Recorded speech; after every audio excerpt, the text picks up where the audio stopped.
doctora Paola por su conferencia. Seguimos a continuación con la conferencia del doctor Arturo Vilmes Navia. Es un placer tenerlo, doctor Arturo Vilmes, porque ha sido el profesor de la mayoría de nosotros.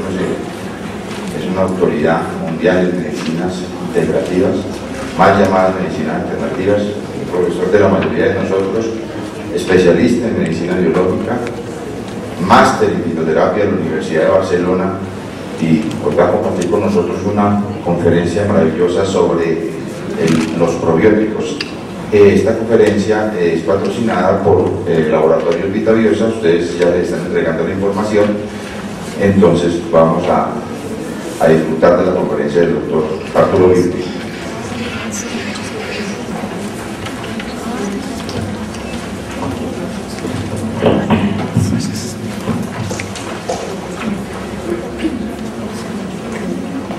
Bueno, muchísimas gracias.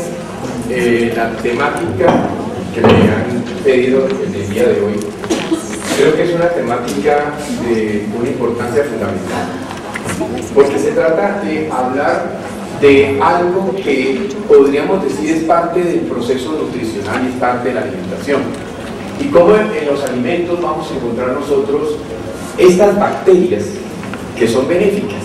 Hay que tener en cuenta que esa concepción pausteriana de la medicina pues nos llevó muchísimas veces a pensar o a creer que las bacterias siempre eran enemigas y que nosotros entonces tenemos que andar siempre con el antibiótico en la mano, destruyendo y atacando bacterias. Y la verdad que hoy día, ya tantos siglos después, nos hemos dado cuenta de que posiblemente le hemos hecho más daño al ecosistema humano con el abuso y el uso inadecuado de antibióticos que beneficio. Y la verdad es que hoy día nos podemos encontrar ante una situación bien preocupante, como es el hecho de que nos estamos quedando sin antibióticos. Ya hay bacterias hospitalarias que prácticamente son resistentes a la gran mayoría de los antibióticos existentes, lo cual entonces nos está colocando ante una realidad bien compleja, que es el riesgo o el peligro que la gente puede sufrir en el mundo actual cuando tiene de verdad una infección o una situación bacteriana preocupante. Y por otro lado nos olvidamos de otro punto importante, y es que, fíjense este dato tan básico, existen en el organismo humano más bacterias que células. Casi que podríamos decir que somos una masa de microorganismos que conviven con nosotros, y que para eso entonces nosotros tenemos un sistema maravilloso que es el sistema inmunológico, que se encarga precisamente de garantizar ese equilibrio entre lo que podrían ser las bacterias buenas y lo que podrían ser las bacterias malas. Pero cuando vamos a hablar entonces de este tema tan importante que es el tema de los probióticos, vamos a darnos cuenta de que el papel prioritario, el papel importante que ellos juegan es el papel de reguladores biológicos. Hoy día en medicina estamos hablando de biorregulación. La doctora ahora en su charla, por ejemplo, de los antioxidantes, nos mostraba la importancia de la homeostasis, o sea, la importancia del equilibrio dentro del cuerpo, y cómo muchos de estos nutrientes y muchos de estos productos ayudaban a ese equilibrio. Pues los bioreguladores biológicos que van a ayudarnos a mantener el equilibrio de la flora, el equilibrio de todas esas millones de bacterias que viven dentro de nosotros, son precisamente los probióticos. Y aquí nos damos de cuenta algo muy importante, y es cómo, evidentemente, cuando estamos viendo las referencias bibliográficas o la información bibliográfica, pues nos encontramos que hay más de 7.500 referencias científicas listadas en PubMed. O sea, ustedes saben que PubMed es la biblioteca oficial del Congreso de los Estados Unidos, y allí en la parte de medicina hay 7.500 artículos de investigación sobre probióticos. Entonces, es decir, estamos ante una realidad muy importante, y es que estos probióticos son realmente mucho más importantes de lo que pudimos haber estado creyendo. Y fíjense otro dato, el 20% de estas 7.500 publicaciones se publicaron en el 2010. Entonces, cuando uno entra a mirar qué es lo que ha ocurrido, pues observamos que hace 10 o 15 años prácticamente nadie se preocupaba de eso, ni siquiera había, y mucho menos investigaciones serias o científicas que trataran de hablarnos de eso. Pero cuando miramos entonces en los últimos años, nos encontramos que la cantidad es verdaderamente importante y es verdaderamente significativa. Y aquí viene otro punto clave, y es darnos cuenta que esto no es nuevo. Este ruso, que se llamó Elie Metchnikov, que ganó el Premio Nobel de Medicina en 1907, fue el descubridor de la fagocitosis, es decir, de la capacidad que tienen los glóbulos blancos de comer bacterias o de estas cosas. Pero él mismo, que descubrió la fagocitosis, proponía o sugería el consumo de microbios como benéficos para la salud. O sea que estamos pensando que la idea de que muchos de esos alimentos que nosotros comemos, porque ustedes quieren saber, los grandes quesos, entre más finos son, más bacterias tienen, ¿no es cierto? Y precisamente son esas bacterias los que hicieron que esos quesos fueran tan costosos y tan finos y tan especiales. Y en gran medida, muchos de los alimentos que nosotros consumimos tienen pues estos probióticos. El profesor Metchnikov en Rusia pues se dio cuenta de que muy seguramente necesitábamos comer estas bacterias que podían ser benéficas para ayudar a mantener el organismo funcional. Y ya en el año 2004 publicaron pues el trabajo tan importante, ya que él consideraba que era clave en lo que podemos llamar la prolongación de la vida, era clave que nosotros mantuviésemos pues una flora bacteriana estable. Y es que cuando nosotros hablamos del microbioma, el microbioma precisamente son toda esa cantidad de bacterias, buenas o no buenas, que hay en nuestro sistema.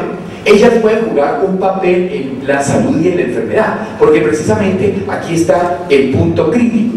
Ha sido demostrado en numerosos estudios, por ejemplo, cómo necesitamos mantener el microbioma bueno y controlar el microbioma malo. Y fíjense que aquí hay cosas tan increíbles como este dato que les voy a dar. Se está demostrado ya, ausentado y totalmente reconocido, que los niños que nacen en cesárea o por cesárea tienen mucho más riesgo de ser alérgicos, tienen mucho más riesgo de desarrollar asma, tienen mucho más riesgo de desarrollar dermatitis atópica y cosas de estas. ¿Por qué? Porque esos niños no tuvieron el privilegio de salir a través del canal del parto y untarse del popó, el chichi, el flujo, las secreciones, todo lo que una señora bota durante el parto. Y ese popó y ese chichi y esas bacterias de la mamá que le entran al niño por la nariz, por la boca, por las orejas, por los ojos, por todas partes, son el starter que prende el sistema inmunológico.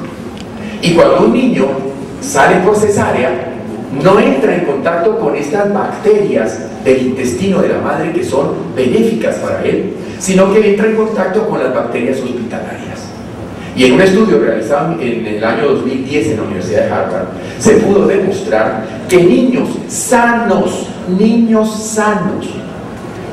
que habían nacido por cesárea, les hacían el estudio a los 2 meses, a los 6 meses, al año, a los 2 años, de la flora bacteriana, y ellos tenían una mala flora bacteriana.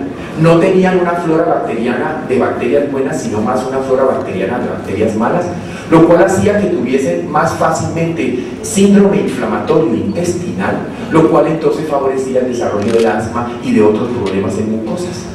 Entonces ahí es cuando nos vamos dando cuenta que en un determinado momento ese rol entre las bacterias buenas y las bacterias malas, entre el equilibrio de las bacterias buenas y malas, pues es muy importante. Y es que parece que esto fuera como un fenómeno de la naturaleza, porque siempre como que las manos tienen más capacidad. Porque fíjense que cuando usted le dan antibióticos, el antibiótico llega y el antibiótico no tiene preferencia. Él mata lo bueno, lo malo y lo feo. Y entonces usted después de una terapia de antibióticos, su flora intestinal queda masacrada. Curiosamente, se reponen más rápido las bacterias malas, las que se llaman putrefactivas, y menos o más difícil o con mayor dificultad las buenas, las que se llaman fermentativas. Entonces, a uno, yo les pido un favor inmenso: pongan los celulares en vibración. Porque para mí, miren, yo voy muy consciente. El microbioma humano es que si nosotros permitimos que las bacterias buenas, las fermentativas, como su nombre indica, fermentativo es enzimas, las que ayudan a todo el proceso vital de la nutrición, la absorción, la utilización de nutrientes, etc., van disminuyendo y en cambio van creciendo las putrefactivas, que generan sustancias como indol, escatol, dioéter, mercaptano, triptofano, muchas de las cuales incluso son cancerígenas, las que acabo de nombrar, y son producidas por bacterias malas. Entonces, eso es clave. Ese equilibrio, esa homeostasis entre bacterias buenas y bacterias malas es importante. Y hoy día, por eso, los trabajos de Singham, publicados en el 2008 sobre la seguridad de los probióticos, nos hacían entender que necesitamos consumir probióticos, y luego vamos a entender o vamos a ir viendo por qué razón cada vez los necesitamos más. Primero que todo, porque entonces esa calidad de bacterias buenas o bacterias malas que hay dentro de mi cuerpo son los que determinan la calidad de la respuesta inmunológica de mi sistema. Y entonces, la composición adecuada de la flora intestinal, que entonces puede estar producida por una infestación de bacterias benéficas o de bacterias perjudiciales, es lo que en un determinado momento va a permitir el sobrecrecimiento de levaduras, de hongos. Porque cuando crecen más las bacterias perjudiciales van de la mano con los hongos. Y entonces me empiezan las monilias y me empiezan los... Y ojo, porque esto ataca ¿dónde? En las mucosas. Y entonces tenemos problemas en la conjuntiva de los ojos, tenemos problemas en los otorrinolaringológicos, tenemos problemas de garganta, tenemos problemas de pulmones, tenemos problemas de intestino, tenemos problemas de vejiga, tenemos problemas de uretra, tenemos problemas de vagina y tenemos problemas de la piel. A eso hoy día se le llama el sistema NALT, es el sistema linfático asociado a las mucosas. Pero miren la tristeza, hasta hace poco, y aún seguramente en muchos lugares, si vos tenés un problema en la nariz, le toca al otorrino. Si tenés un problema estás tosiendo, eso le toca al neumólogo. Si te fastidia el colon, el estómago, eso es del gastroenterólogo. Si hay flujo vaginal, le toca al ginecólogo. Si tenés uretritis, al urólogo. Y si tenés rasquiña en la piel, el dermatólogo. Y resulta que todo es el mismo pelo. Pero cada uno lo trata como si fueran cosas diferentes. Cada uno trata lo más rápido de dar el remedio más poderoso para tapar el síntoma, la manifestación en su terreno. Se le quitó la rinitis y ahora le dio gastritis. No es el problema del gastroenterólogo, yo soy un otorrino. Y entonces estamos haciendo una medicina que mira el cuerpo en pedazos cuando el cuerpo no funciona en pedazos, el cuerpo es una unidad absoluta. Y entonces eso es un punto totalmente fundamental de tener en cuenta, porque ahí nos explica mucho de los fenómenos. Fíjense, esa es una flora intestinal eubiótica, esta es una flora intestinal sana, donde miren, 32% de bacteroides sacarolíticos. ¿Qué quiere decir sacarolíticos? Que destruyen el azúcar, que digieren el azúcar. Entonces, esto es muy importante. Ya usted entiende que ahora, cuando usted come algo dulce y ahí mismo se infla y le dan gases y los pedos son hediondos y toda la cosa, automáticamente usted ya sabe que su flora no debe andar nada bien. Por algo se dice que si usted de los que entra al baño y ese baño queda inservible durante la siguiente media hora, es porque su flora es putrefactiva. Por lo tanto, no hay una buena flora. Tenemos por el otro lado 30% de bifidobacterias y 32% de flora intestinal eubiótica. Entonces fíjense cómo prácticamente el grupo de bacterias que crece es muy diferente entre una flora buena a una flora mala. Miren, las bacterias sacarolíticas, que deberían estar en el 30, están en el 1% en estos intestinos enfermos. Las eubacterias, que están en el 30, se bajan al 2%.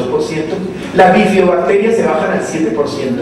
Y en cambio nos crece el Escherichia coli en un 28%, los peptostreptococos en un 14%, los Clostridium en un 14%.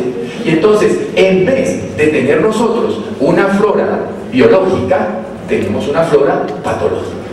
Y entonces, en ese momento, y esto es prácticamente la mayoría de la gente que toma Coca-Cola, come McDonald's, Pizza Hut, azúcares en exceso, y que hace el estilo de vida que, por desgracia, los seres humanos tienen la tendencia a aplicar en el momento actual. Entonces, comprendiendo ese hecho, vamos dándonos cuenta de algo muy importante. La patología crónica en general tiene una gran relación en los intestinos. La primera vez que yo empecé a darme cuenta de la importancia de todo esto fue por allá en el año de 1992, estando en Alemania en el Congreso Mundial de Baden-Baden. ¿Qué ocurrió? Tuvimos la oportunidad de entrar a una charla que se llamaba Enfermedad de permeabilidad intestinal y patologías crónico-degenerativas. Y esos investigadores nos iban pasando una tras otra las fotografías de las biopsias intestinales de pacientes con artritis, de pacientes con lupus, de pacientes con lo que ustedes quieran, todas las enfermedades crónico-degenerativas. Y nos demostraban cómo prácticamente la totalidad de los enfermos crónico-degenerativos tienen un intestino enfermo. Y que por lo tanto nosotros podemos darnos cuenta que detrás de la mayoría de las patologías crónicas hay un problema intestinal que lógicamente en gran medida arranca por el tipo de alimentación que hacemos. Tipo de alimentación que arranca desde el momento en que nacemos. Porque los seres humanos estamos diseñados para tomar leche humana, no para tomar leche de vaca. La leche de vaca es buenísima para los terneros, no para los humanos. La constitución de la leche de vaca inmunogénicamente es agresiva. La beta-lactoglobulina, una proteína de la leche de vaca, se comporta como un antígeno que produce inflamación del intestino. Y esto está claramente aceptado y reconocido. Y de hecho, por eso hoy día cada vez los pediatras están entendiendo que la gran causa detrás de la gran mayoría de las alergias, de la gran mayoría de los problemas es trigo y es leche. Y que si usted no quita trigo y leche, lo más probable es que esa alergia jamás se va a mejorar. Y si no sana ese intestino y si no desinflama ese intestino, lo más probable es que aquí no haya mejoría. Entonces vemos que los pacientes crónicamente enfermos usualmente tienen el peor diagnóstico intestinal. Y uno lo ve porque nosotros, por ejemplo, que tenemos ya tantos años trabajando en medicina biológica, hacemos revitalización intestinal en prácticamente todos los pacientes. Incluso recomendamos en la gente sana mantener la calidad de la biota intestinal precisamente para evitar convertirse en un enfermo crónico. Y cuando hacemos hidroterapia de colon, por ejemplo, y le hacemos pues con la máquina la limpieza completa, luego inyectamos ozono para matar completamente toda la flora intestinal del colon, etcétera, y luego reimplantamos a través de liofilizados la flora del intestino, uno ve inmediatamente, chao, los dolores de cabeza, el cansancio, la falta de pensamiento, tanta cosa que la gente a diario está teniendo y que no es más que el resultado de un intestino tóxico. No en vano hay dichos populares. Los alemanes tienen unos dichos que dicen que la tumba se cava con los dientes, ¿no? O sea, que son dichos que de alguna manera pueden ser muy antiguos, pero nos hacen entender que siempre hemos entendido que la mala alimentación tiene muchísimo que ver con la aparición de las enfermedades. Entonces vemos que muchísimas patologías tienen que ver y que los probióticos son claves para mantener la salud del intestino y que esto hay que darle especial enfoque a las enfermedades del hígado. Hoy día el hígado graso se nos está volviendo una epidemia prácticamente. La insuficiencia o la deficiencia, uno ve pacientes jóvenes, le manda a hacer unas transaminasas, las tienen borderline, la gamma GT tiende a estar elevada, o sea, nos están indicando que el hígado está inflamado. ¿Y por qué se inflama el hígado? Porque es muy sencillo. Todo el riego intestinal de las mesentéricas termina en el sistema porta y llega al hígado. Por lo tanto, si usted tiene un intestino basura, un intestino podrido porque come comida chatarra, usted tiene un hígado inflamado. Y un hígado inflamado termina convirtiéndose en una patología más.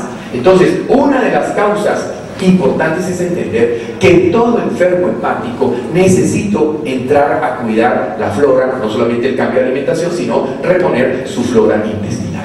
Por lo tanto, esto ya no es una sorpresa, porque hoy día sabemos que el 80% del sistema inmunológico está ubicado en los intestinos.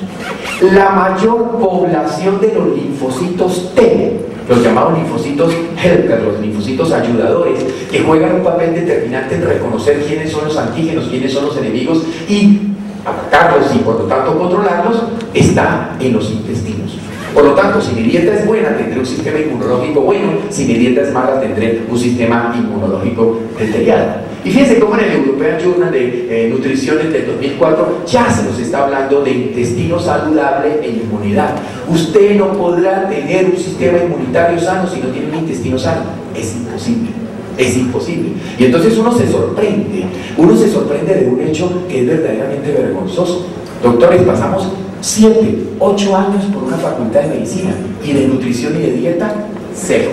No nos hablaron del tema. Nos enseñaron a que si tenía, que si el paciente tiene diabetes, o que si el paciente tiene hipercolesterolemia, o que si el paciente tiene ácido úrico, mándenlo donde el nutricionista o la nutricionista. Y tristemente, el nutricionista o la nutricionista pareciera que se hubiera graduado más en una facultad de contaduría, porque es dieta hipo, no sé qué dieta hiper, si sé cuánto, son puro concepto cuantitativo y no cualitativo de la dieta. Entonces usted ve café con leche con galletas saltinas en un paciente con una enfermedad crónica, ¿no?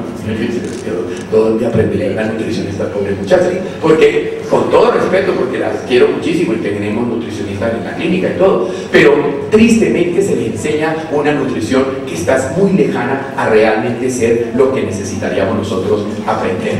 Y aquí vemos otra cosa importante: los probióticos tienen un papel determinante. ¿Por qué?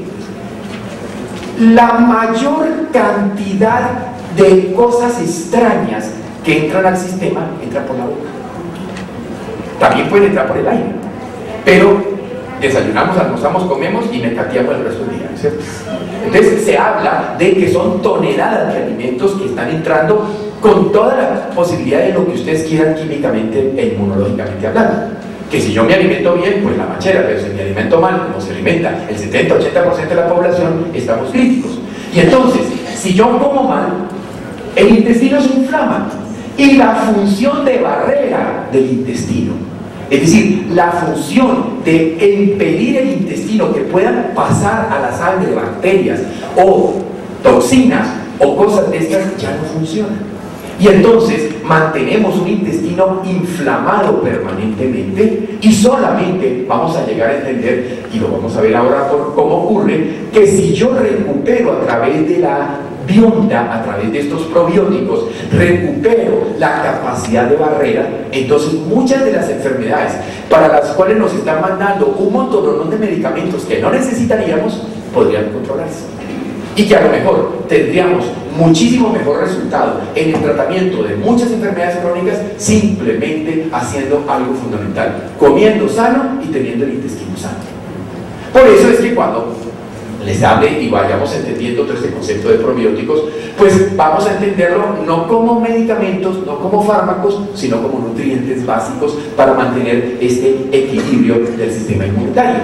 Y aquí hay otro punto importante, y es cómo estos probióticos son el mecanismo de diálogo que pueden tener estas bacterias con el sistema inmunológico. Porque entonces, como veremos un poco más adelante, las bacterias benéficas de los probióticos van a fortalecer, van a hacer que este sistema inmunológico nuestro funcione de una manera mucho más adecuada. Entonces vamos ahora a ir viendo probióticos por temas. Les digo sinceramente que podríamos estar aquí 2 o 3 días hablando de esto, porque si estamos hablando de que hay más de 7.500 artículos de investigación publicados, podemos saber que se ha trabajado en muchas partes. Pero quiero dejarles hoy como una visión general para que entiendan la importancia del uso del probiótico como un preventivo. Que si estás enfermo lo necesitas, obligatorio, pero que si estás sano lo puedes usar preventivamente, precisamente para ayudarte a mantener en buena salud. Entonces, se han demostrado los efectos benéficos que tienen los probióticos en la enfermedad diarreica. Varios estudios se han realizado y se ha podido, evidentemente, comprobar cómo cuando yo tengo este tipo de patología, que es la mayor causa de muerte a nivel mundial por debajo de los 5 años.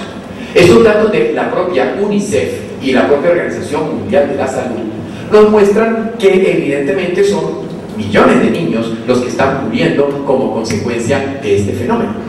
En este grupo de edad, ¿saben? Tenemos por año 2,5 billones de casos de diarrea, las que están reportadas, porque seguramente si vivís por allá en Somalia, en el cuerno africano, y te da la diarrea, te jodiste, porque no hay, el próximo hospital queda a 7 o 10 horas.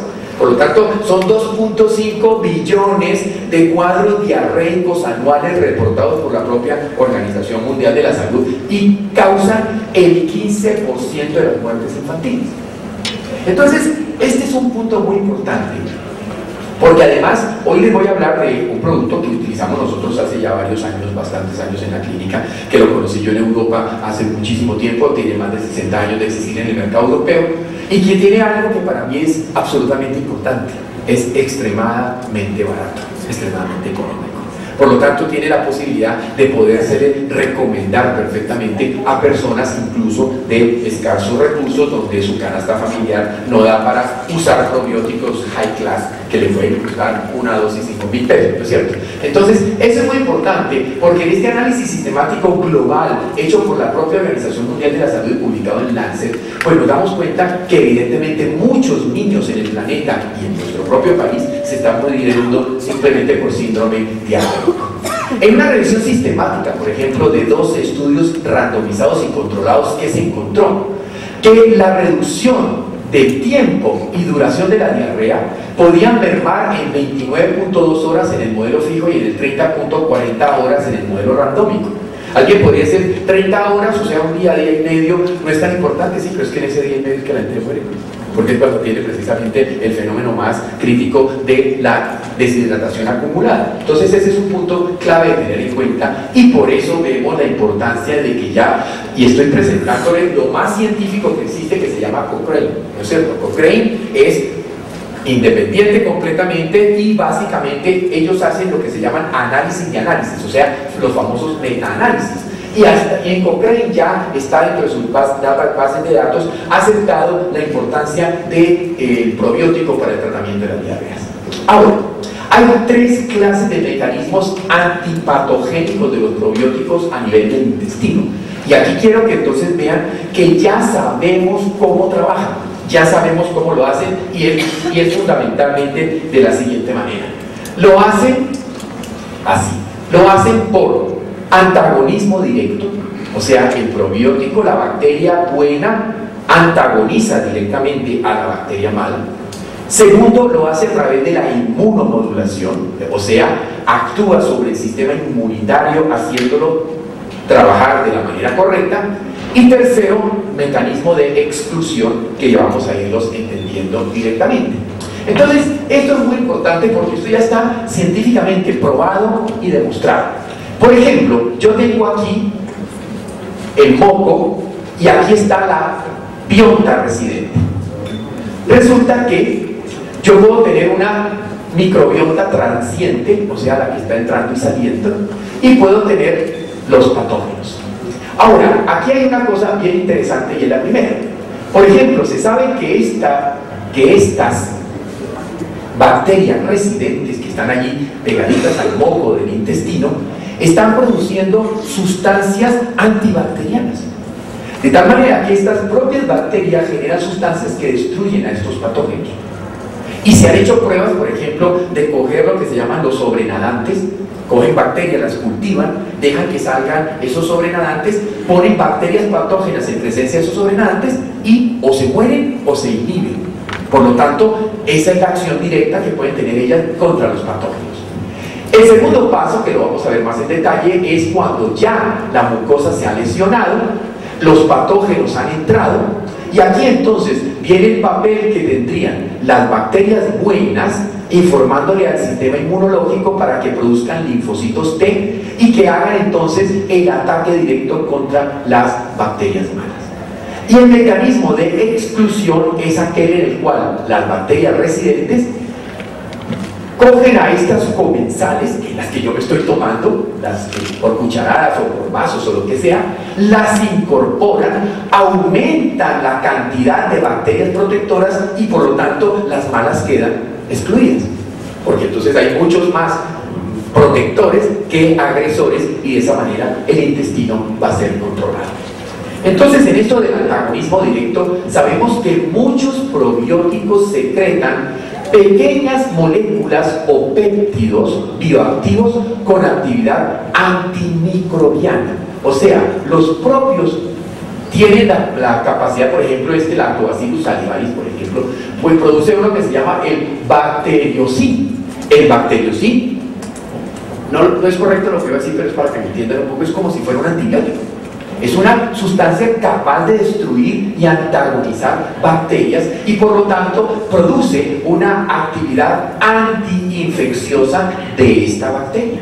Entonces, cuando yo tomo los probióticos, esos probióticos que se suman a mi flora de base, hacen entonces que se empiecen a producir sustancias que curiosamente solo actuarían contra las bacterias malas y no contra las bacterias buenas. Entonces es interesante porque es lo que se llama acción selectiva y permite controlar de manera directa a las bacterias peligrosas. En ese antagonismo directo, estudios hechos in vitro, por ejemplo, han reportado la disminución de la virulencia de ciertos patógenos expuestos a estos supernadantes libres. O sea que se veía que incluso algunas de las sustancias producidas por las bacterias buenas hacen que las bacterias malas ya no sean tan buenas. O sea, están allí, pero no tienen la capacidad para hacer el daño, no tienen la capacidad para producirnos pues el efecto de tipo tóxico.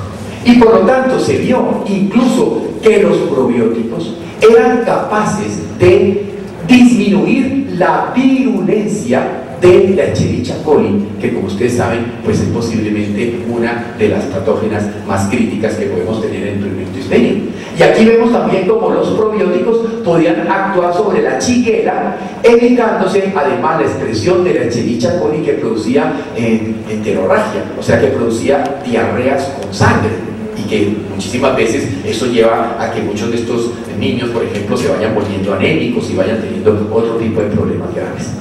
También en ese antagonismo directo se vio que estas bacterias pueden interferir contra las bacterias malas, evitando la producción de sus toxinas, o antagonizar directamente las enterotoxinas. O sea, tienen dos posibilidades: o impiden que la bacteria produzca sus toxinas, o si la bacteria ya produjo las toxinas, entonces neutraliza las toxinas. Entonces allí, a todos estos mecanismos que se han ido demostrando y que están científicamente reportados por Journal de Gastroenterology del 2002, vemos entonces en ese estudio de revisión, en un metaanálisis, cómo evidentemente tienen esa acción directa de protección a nivel de nuestro intestino. Pasemos ahora al segundo mecanismo. Les dije que el segundo mecanismo era la inmunomodulación, donde estas bacterias probióticas van a generar una respuesta en las células inmunológicas. O sea, van a hacer que las células del sistema inmune de la persona que toma el probiótico reaccionen de manera importante, de manera benéfica. Y eso ha sido demostrado tanto in vitro, en las pruebas iniciales de laboratorio, como in vivo, cuando se han hecho los estudios tanto en animales como en humanos. Y entonces, hoy día sabemos, esto publicado, fíjense, que en el 2010, la capacidad de inmunomodulación que tienen estas bacterias comensales, o sea, las que ya están viviendo como parte de mi flora intestinal, y estas bacterias probióticas que yo ingiero para que las bacterias comensales sean cada vez de mejor calidad. Entonces, el cultivo, por ejemplo, de las células dendríticas con el polisacárido A del Bacteroides fragilis induce células T reguladoras productoras de inmunoglobulina 10. Vamos a mirar esta parte que es muy importante. Primero, las células dendríticas son las células presentadoras de antígenos. Ellas toman todo y lo leen. Esto es bueno, esto es malo, esto es lo que sea. Entonces, en este caso, las células dendríticas entran en contacto con la membrana celular, con un componente de la membrana celular de esta bacteroides. Y cuando damos este Bacteroides fragilis en algún probiótico, aparecen unas células T que se llaman reguladoras. Estas células T son moduladoras de la inflamación y producen esta citoquina que se llama la interleuquina 10, que tiene la propiedad de frenar al factor de necrosis tisular, a la interleuquina 1 o a otras citoquinas que son las proinflamatorias. Entonces, ¿qué quiere decir esto? Que cuando yo doy ciertos probióticos, en este caso, esta investigación se hizo con el Bacteroides fragilis, se demuestra que hago que aparezcan células capaces de producir control de la inflamación. Y si estamos diciendo que la gran mayoría de la gente tiene el intestino inflamado, pues entonces estos probióticos van a ser supremamente útiles. Y como vemos aquí, esa molécula va a tener la posibilidad de actuar directamente sobre el sistema inmunológico, y esas bacterias simbióticas, o sea, esas bacterias buenas, entonces van a permitir que nuestro sistema inmunológico madure de manera correcta y adecuada para que las defensas funcionen. Les decía que también suprime la producción del tisular necrosis factor. Esta es una citoquina agresiva, es una citoquina que daña tejidos, el factor de necrosis tisular, impidiendo la activación de uno que se llama el factor nuclear kappa beta. Resulta que cuando va a empezar cualquier inflamación, en donde sea, en la célula que sea, en el lugar que sea, para que la inflamación ocurra, tiene que activarse el factor nuclear kappa beta. Ese es el que le dice al núcleo de cada célula: inflamación, y en el momento arranca la inflamación. Pues resulta que se han dado cuenta de que se puede hacer la inhibición del factor nuclear kappa beta, y que por lo tanto esos probióticos tienen la propiedad de inhibir al factor kappa beta y hacer entonces la inducción de otras que serían las proteínas de choque térmico, que son proteínas de defensa, para que vayan y controlen la causa por la cual el cuerpo se está inflamando.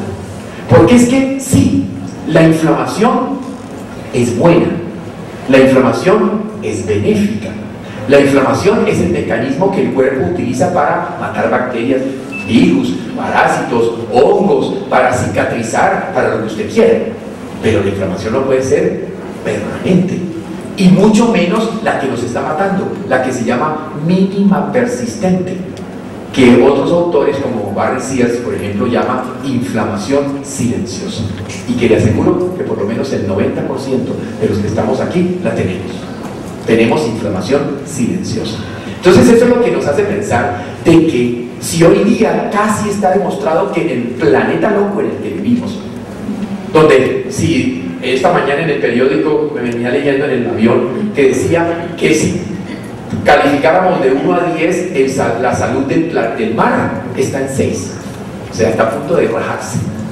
Entonces, y así está todo, o sea, el mar está contaminado, el ambiente está contaminado, la comida, usted se puede estar tomando un jugo de guanábana, que lo único que tiene guanábana es la foto del tarro, porque seguramente que el sabor es un químico, y todas cosas por el estilo, y eso nos está llevando entonces a un estado proinflamatorio o inflamatorio mínimo persistente constante, que es lo que nos está fregando, que es lo que está haciendo que, por ejemplo, el cáncer aumente de la manera que ha aumentado.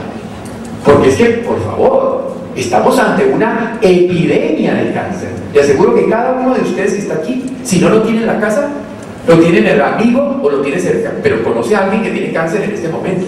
O sea que estamos viendo un crecimiento exponencial hacia la alta de todas las enfermedades crónicas y degenerativas, y no estamos pensando en el por qué. La medicina cada día tratando de inventar una pastilla o un remedio o algo para curar la enfermedad, y no está haciendo lo que debería estar haciendo, que es promocionar la salud. Desgraciadamente en el año de 1910 los norteamericanos, con el informe Flexner, crearon la llamada medicalización, donde la función de la medicina, ¿qué se convirtió? En que la función del médico era al paciente darle un diagnóstico para aplicarle un protocolo terapéutico que le interesaba a la industria farmacéutica. Y nos olvidamos de lo más importante, que era el concepto hipocrático de que la función del médico era enseñarle al paciente a cómo vivir para no enfermar. Y por eso Hipócrates que nos decía que tu alimento sea tu medicina, cuida tu mente y tus emociones. O sea, fíjense que todos los conceptos hipocráticos son fundamentalmente preventivos. Pero no, como el business era la enfermedad, entonces nos dedicamos fue a la enfermedad y nos olvidamos de promocionar la salud, y eso nos está cobrando caro al planeta entero la situación de enfermedades crónicas y degenerativas. Entonces vemos cómo todos estos probióticos, en este caso por ejemplo el lactobacillus reuteri, etcétera, controlan este kappa beta, impidiendo entonces que la inflamación se vaya disparando y disparando y disparando cada vez más. Entonces nosotros, cuando aumentamos el tenor de probióticos, disminuimos la inflamación intestinal o normalizamos el intestino. ¿Y qué les había dicho? Que en ese estudio del 90 y pico que nos presentaron en Alemania, estos investigadores mostraban que las biopsias de prácticamente todos los enfermos crónicos y degenerativos, por dos cosas sencillas: comer bien y mantener una flora intestinal sana y correcta. Ahora, El tercer mecanismo se llama la exclusión y es generar mecanismos que hacen al medio ambiente intestinal menos amigable para los patógenos. Entonces, la idea aquí es crear un medio ambiente hostil para las bacterias malas. Con lo cual, entonces, por eso es que cuando a mí me llegan las mamás, por ejemplo, sobre todo cuando viene por primera vez o no conocen cómo trabajamos, doctor, vengo para que me le formule antiparasitarios y purgantes al niño. Y le digo yo, ¿me muestra el examen de materias fecales? No, doctor, es que el pediatra todos los años dice que hay que antiparasitarios. ¿Cuál es el cuento de que hay que mandar antiparasitarios si es que los antiparasitarios son venenos protoplásmicos? O sea, si un antiparasitario mata una amiba o mata una yardia, tiene efecto tóxico. Entonces, ¿yo por qué a un niño le tengo que estar dando cada año, cada 6 meses que antiparasitarios? Si usted me muestra un examen de laboratorio, donde aquí veo ya que están los quistes, que están los huevos, que están las 3 cruces, las 4 cruces, y el niño está con la diana, posiblemente hablamos de antiparasitarios. De resto, probióticos. De resto, lo que necesitamos es, primero, quítele toda porquería, chuchería, los chitos, los chuchitos, todas las porquerías que vienen dándole a los niños. Y deje de estarle diciendo, hijo, si se porta bien, le doy un dulce. Porque ahí ya usted está mentalmente alterando el concepto de alimentación sana. Porque si algo nos ha hecho daño, es el exceso de azúcar y el exceso de sal. Entonces, entendamos que hay que empezar por educar al niño a que coman frutas. ¿Por qué tiene que andar comiendo gaseosas? Si estamos en el trópico, por Dios, uno va a la galería y no ve sino frutas de todos los colores, sabores, olores y perfumes. Y le va a dar una manzana postobón, que de postobón tendrá mucho, pero de manzana nada. O lo que sea. Y como a mí no me paga nada, yo pues sí lo que me da gana. Entonces, eso es la realidad. Entonces, esa es la realidad. Miren, nosotros logramos una cosa hace muchos años. Y la logré con mis pacientes, lo que puede llamar el poder de los pacientes. No sé si ustedes se acuerdan de una propaganda hace años que llegaba un niñito con una Coca-Cola y decía que mamita, tú no me quieres porque no me compras Coca-Cola. Ay, pucha. Yo que veo esa propaganda me subió toda la adrenalina. Y entonces llamé a un paciente mío que es abogado y le dije, ¿qué podemos hacer? Me dijo, pongamos ya una acá. Entonces hicimos una cosa, le escribimos a los pacientes, recogimos más o menos unas 3.000 o 4.000 firmas. Las mandamos a la Cosa Nacional de Televisión. ¿Qué hizo Coca-Cola? Retiró el comercial. Claro, porque llevaban de perder. Porque todo lo que había puesto el abogado era que se estaba trabajando con la mente del niño, porque en el momento en que la mamá le dijera, mijo, no tome Coca-Cola, tú no me quieres. Gravísimo. Gravísimo, por Dios. Imagínense lo que significaba ese. Fue como la otra cosa que me pareció absolutamente abominable, que era, ay, si yo hubiera vacunado a mi hijo no se murió. ¿Se acuerdan? Una cosa de la vacuna de neumococo. Por favor, eso es un talibán. Nosotros no podemos. La medicina y la curación es un acto de amor, no es un acto de miedo. Por eso el miedo, el médico que le dice, señora, se tiene que sacar el útero porque eso sirve para tener hijos y ya los tuvo, o para que le dé cáncer y por lo tanto, eso es agresivo, eso es falta de respeto al paciente. Uno al paciente no tiene por qué asustarlo, uno al paciente tiene que educarlo.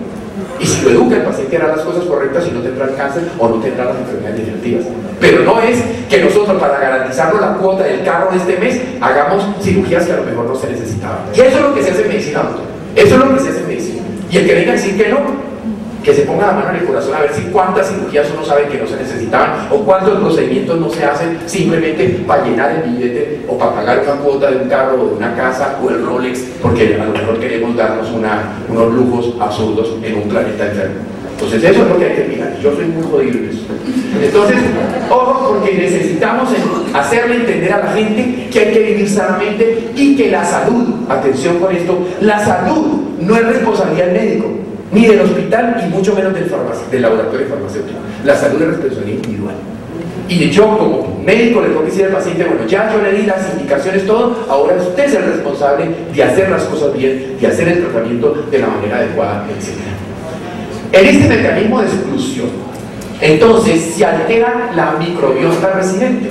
Entonces, de esa manera, estas bacterias benéficas cambian completamente las condiciones, modifican el pH luminal Y al modificar el equilibrio ácido-base dentro del intestino, entonces van a impedir que la gran mayoría de estas bacterias malas entonces puedan seguir creciendo, porque ellas son muy sensibles a los cambios del pH.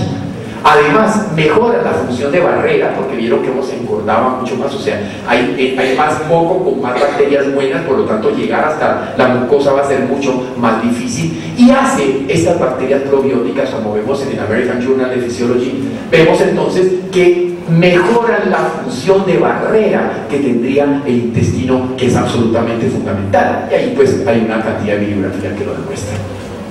Por otra parte, interfiere en la unión de los patógenos a los receptores por un efecto que se llama down regulation, o sea, disminuye la capacidad del patógeno para poder agarrarse al receptor, y el receptor es como decir la puerta de entrada.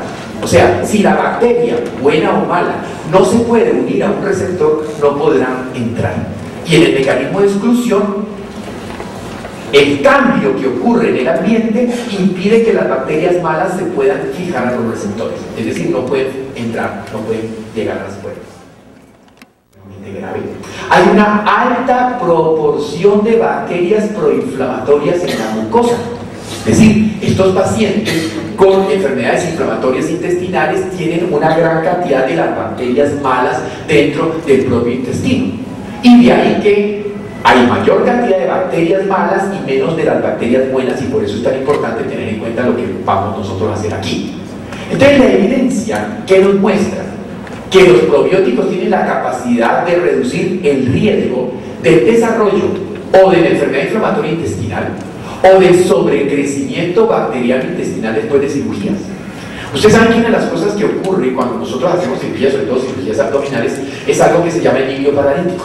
Entonces el paciente durante unas horas puede parársele completamente el movimiento intestinal, lo cual por desgracia favorece el crecimiento de las bacterias malas y no de las bacterias buenas. Entonces, cuando se dan probióticos, y por eso toda persona que se fuera a someter a una cirugía de intestino o a un procedimiento intestinal que pueda inducir o alterar el tránsito, necesitaría comer probióticos previamente, por lo menos durante unos 15 días antes de la cirugía. De la misma manera, pensaríamos que toda persona que tiene estreñimiento, toda persona que tiene un movimiento intestinal indeseable o bajo, o que defeca cada 2 o 3 días o cosas así, necesitaría tener probióticos para evitar el sobrecrecimiento, porque una de las cosas, de las complicaciones precisamente del estreñimiento y muchas de estas patologías, es que facilitan que crezcan las bacterias putrefactivas sobre las bacterias fermentativas, y aquí tenemos muchos problemas. Entonces, en los probióticos y sus derivados, hoy día están considerados como parte esencial del tratamiento de la enfermedad intestinal inflamatoria, como está publicado pues en revistas todas científicas. Y en este metaanálisis del Journal Mundial de Gastroenterología del 2008 se ve la importancia, por ejemplo, de los probióticos en el tratamiento del síndrome del colon irritable, que es otra patología frecuente. Y aquí viene otro de la American Journal de Gastroenterology hablándonos también de los probióticos en una revisión sistemática en el síndrome del colon irritable. Pero aquí hay otro punto importante decir, y es probióticos en inmunotolerancia. Porque indudablemente, siempre que usted esté enfermo, y sobre todo siempre que la enfermedad que usted tiene sea una enfermedad de tipo inflamatorio, usted ha perdido la capacidad de inducir tolerancia. O sea, si hay inflamación, no hay tolerancia inmunológica. Porque la tolerancia es la capacidad del sistema inmune de aceptar, por ejemplo, que yo pueda comer proteínas extrañas si no hay inflamación, que yo pueda vivir dentro de mi cuerpo con millones de bacterias si no tengo inflamación.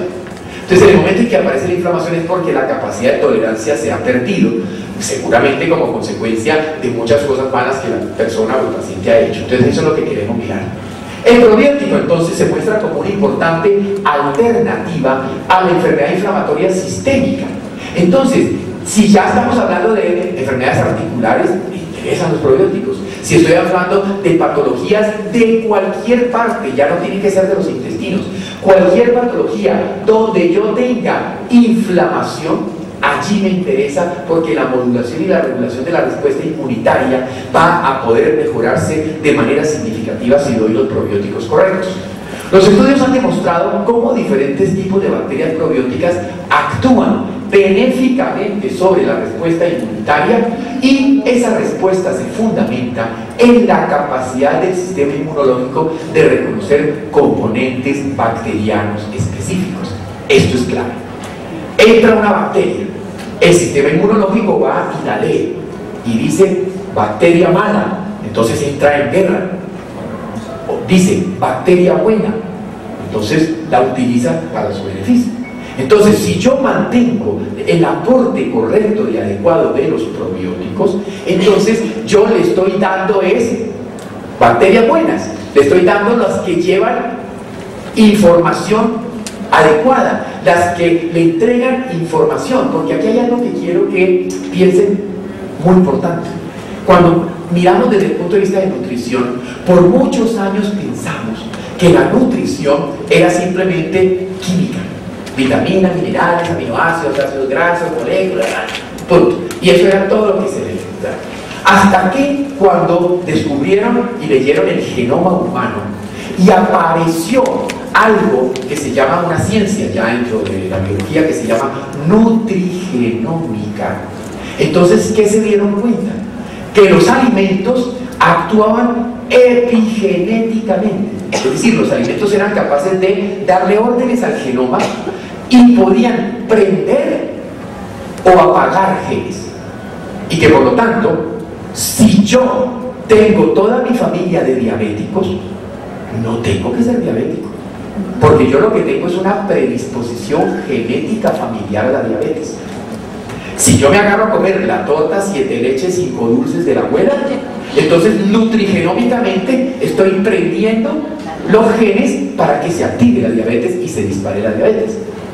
Por lo contrario, si no consumo azúcares, no me engordo, hago ejercicio, me mantengo delgado, me mantengo mental, emocional, espiritualmente equilibrado, entonces apago los switches que prenden la diabetes. Entonces, el concepto de la nutrigenómica nos ha mostrado que nosotros podemos prender o apagar las enfermedades, y que por eso entonces hoy día se dice que los alimentos no solamente son químicos y nutrientes, los alimentos son información, que le dicen al genoma, exprésese en salud o exprésese en enfermedad. Y por eso entonces nosotros hablamos de epigenética positiva, que es cuando yo cuido mi cuerpo, respeto mi cuerpo, hago la alimentación correcta. Y hablamos de epigenética negativa, que es cuando abuso de mi cuerpo, lo maltrato y hago todo lo que no debo hacer, y luego no quiero estar enfermo, porque es lo que yo le digo a la gente: esa factura te la van a cobrar, y te la van a cobrar con intereses, IVA y quién sabe qué más, y usura. Entonces te la van a cobrar, y entonces llega uno a la edad pasando los 50 y empiezan. ¿Por qué no puede que uno entre al consultorio? Porque todavía no quiero llegar. Yo tengo 61 años y todavía monto bicicleta 3 veces a la semana y compito y viajo todo el día y mantengo la mente activa, y tengo 61 años, pero he cuidado mi vida, y los que me conocen saben cómo soy de estricto en esas cosas. Entonces esa es la realidad que uno tiene que ser. Uno es responsable, porque el problema no es envejecerse, es deteriorarse. Porque si uno llega a viejo, interesante, pero viejo jodido, para que de golpe por ahí estén los familiares diciendo: ay, ¿qué hacemos para que mi Dios se acuerde de él? Catastrófico. Ese es el punto. ¿Y por qué son tan importantes los probióticos? Porque los probióticos están en relación, Adams lo demostró en el 2010, están en relación con el sistema linfático asociado a las mucosas. Entonces, rinitis, otitis, sinusitis, bronquitis, gastritis, colitis, vaginitis, uretritis, cistitis, todas las mucosas no podrán, pero en mucosas, todas las mucosas no podrán estar sanas si no tengo el equilibrio de las bacterias intestinales. ¿Y cuántos otorrinos, neumólogos, incluso gastroenterólogos están formulando probióticos? prácticamente ninguno. Y uno se sorprende porque es que esto no es nuevo. Las investigaciones están publicadas. Estamos hablando de Nutritional Research Review del 2010, la paradoja de los probióticos, ¿no es cierto? Lo que le llaman hoy Biological Response Modifiers, o sea, modificadores de la respuesta biológica. Son capaces de mantenerte en salud si los tienes en la proporción correcta y adecuada. Por lo tanto, la potencia y la efectividad que van a presentar estos probióticos va a ser clave no solamente en los desórdenes autoinmunes e inflamatorios del intestino, sino que como tienen la capacidad de modular y generar la respuesta inmunológica a todos los niveles, entonces de allí, desde sanear el intestino, voy a terminar saneando el resto de los problemas del organismo. Y esto, sabemos, ya lo vimos, se debe a la interacción que tienen los probióticos con otras bacterias, de cómo la microbiota puede entonces regular o controlar a los patógenos y cómo los probióticos hablan con las células inmunológicas y las ponen pilas, las ponen activas, las ponen a funcionar correctamente, mejoran los linfocitos y no solamente hacen que la respuesta, por ejemplo, si tengo demasiada inflamación, o sea, respuesta TH1, activan las TH2 para que produzcan interleuquina 10, sino que por otra parte son capaces de inducir lo que se llaman células T reguladoras o linfocitos reguladores, capaces de producir citoquinas que ponen en paz, bien sean los procesos inflamatorios agudos, los TH1, o los procesos inflamatorios crónicos, los TH2. Desde ahí la importancia y la necesidad fundamental. Ahora, la interacción es típica, pero no es exclusivamente dependiente de la viabilidad de las células probióticas. Porque por muchos momentos intentaron decir que si el probiótico no estaba vivo, entonces que eso no servía, y que por lo tanto si estaba liofilizado en una cápsula o si estaba en suspensión en un líquido de cultivo, etcétera, ya el probiótico no servía, y la investigación está demostrando que eso no es tan cierto.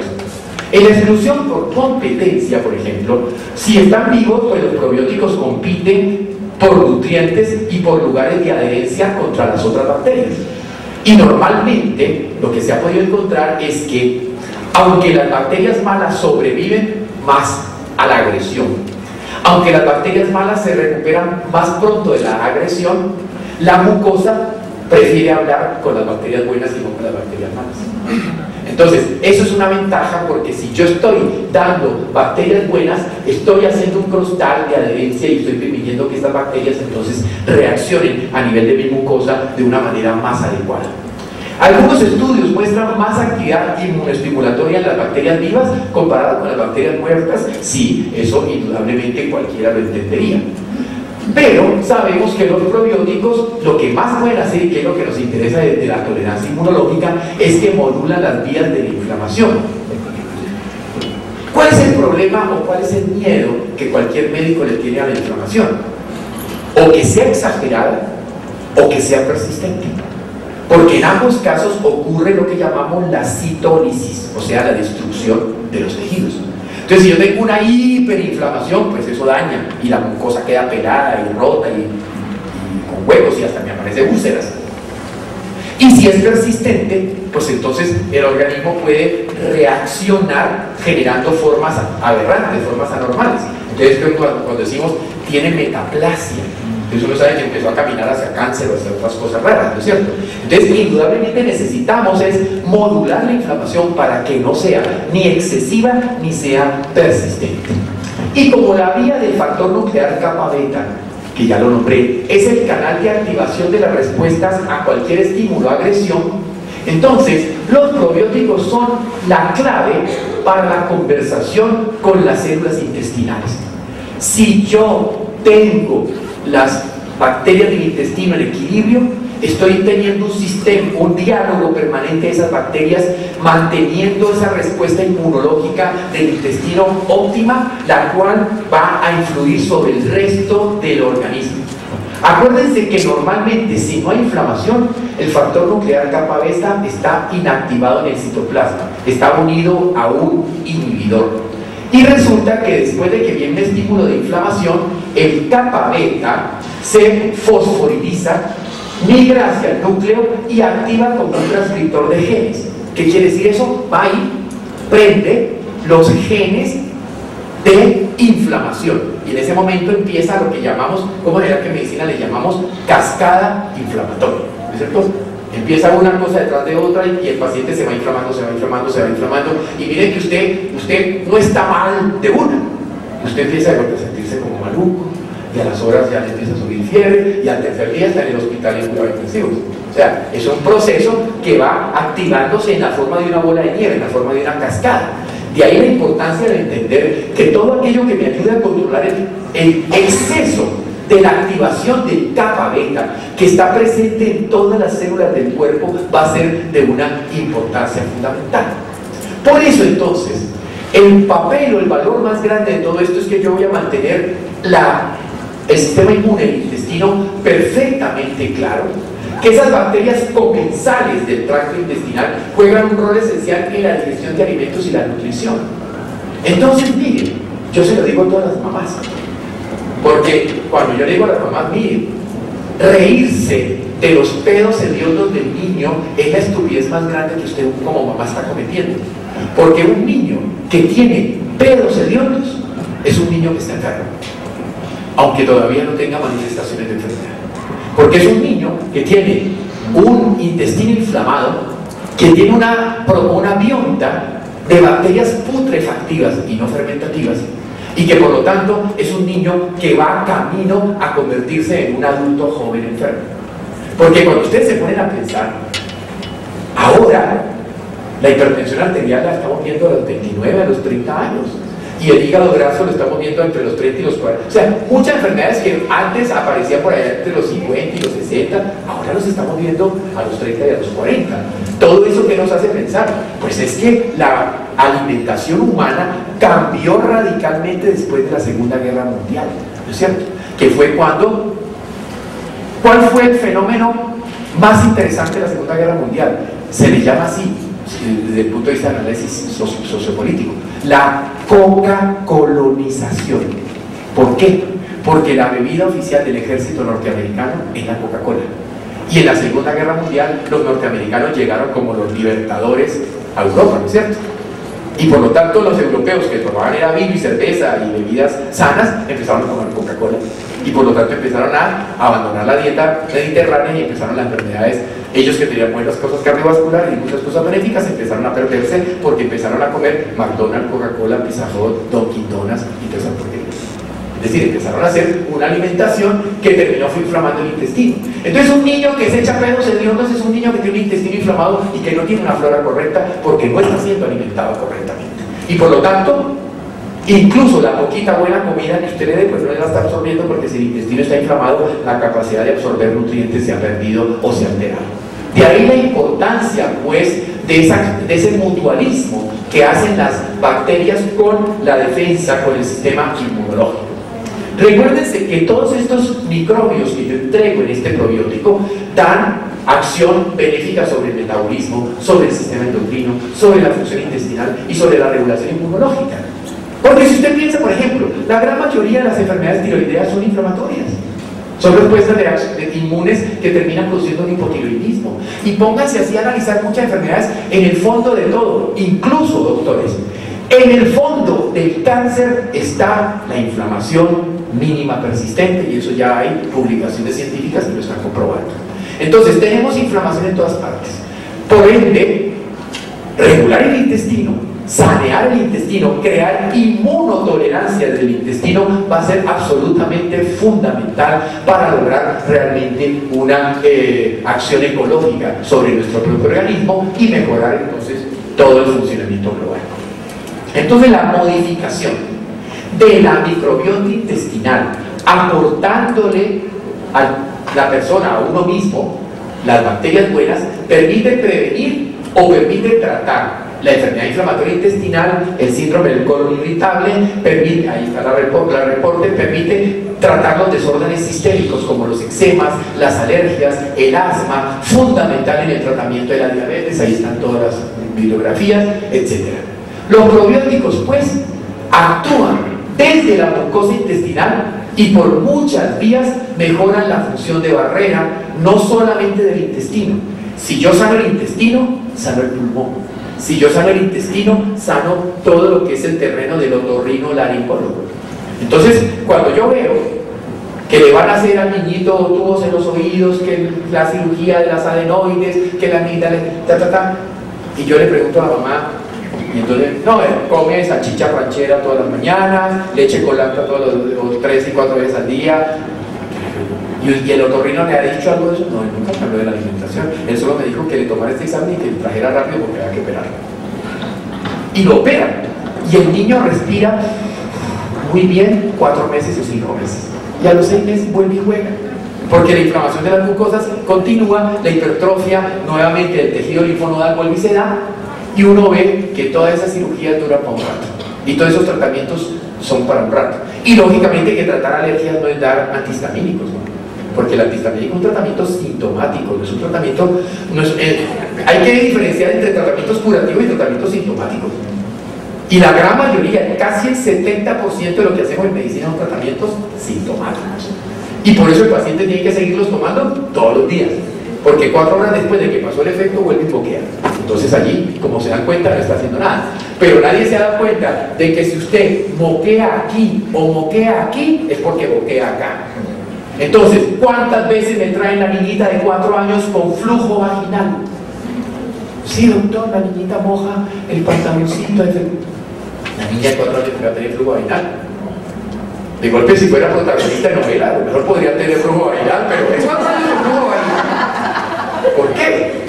Pero vaya a ver la cantidad de lácteos que le dan, vaya a ver el intestino enfermo, inflamado que tiene, y entonces si tiene intestino inflamado productor de moco aquí, es productor de moco acá. Y la prueba de ello es que, y esa es la cosa más peor que le puede pasar a un ginecólogo, ¿no es cierto? Porque entonces le mandan a hacer la muestra del flujo y reporta el laboratorio flujo vaginal inespecífico. No hay a quien matar. Porque si dice Gardnerella, tenga la Gardnerella. Monilia, vaya contra la Monilia. O sea, si hay una bacteria, un virus, un parásito, un hongo, usted tiene supuestamente un a quien matar. Pero si es flujo vaginal inespecífico, no hay a quien matar. Hay que matar a la bacteria. Yo no veo. Ese es el punto.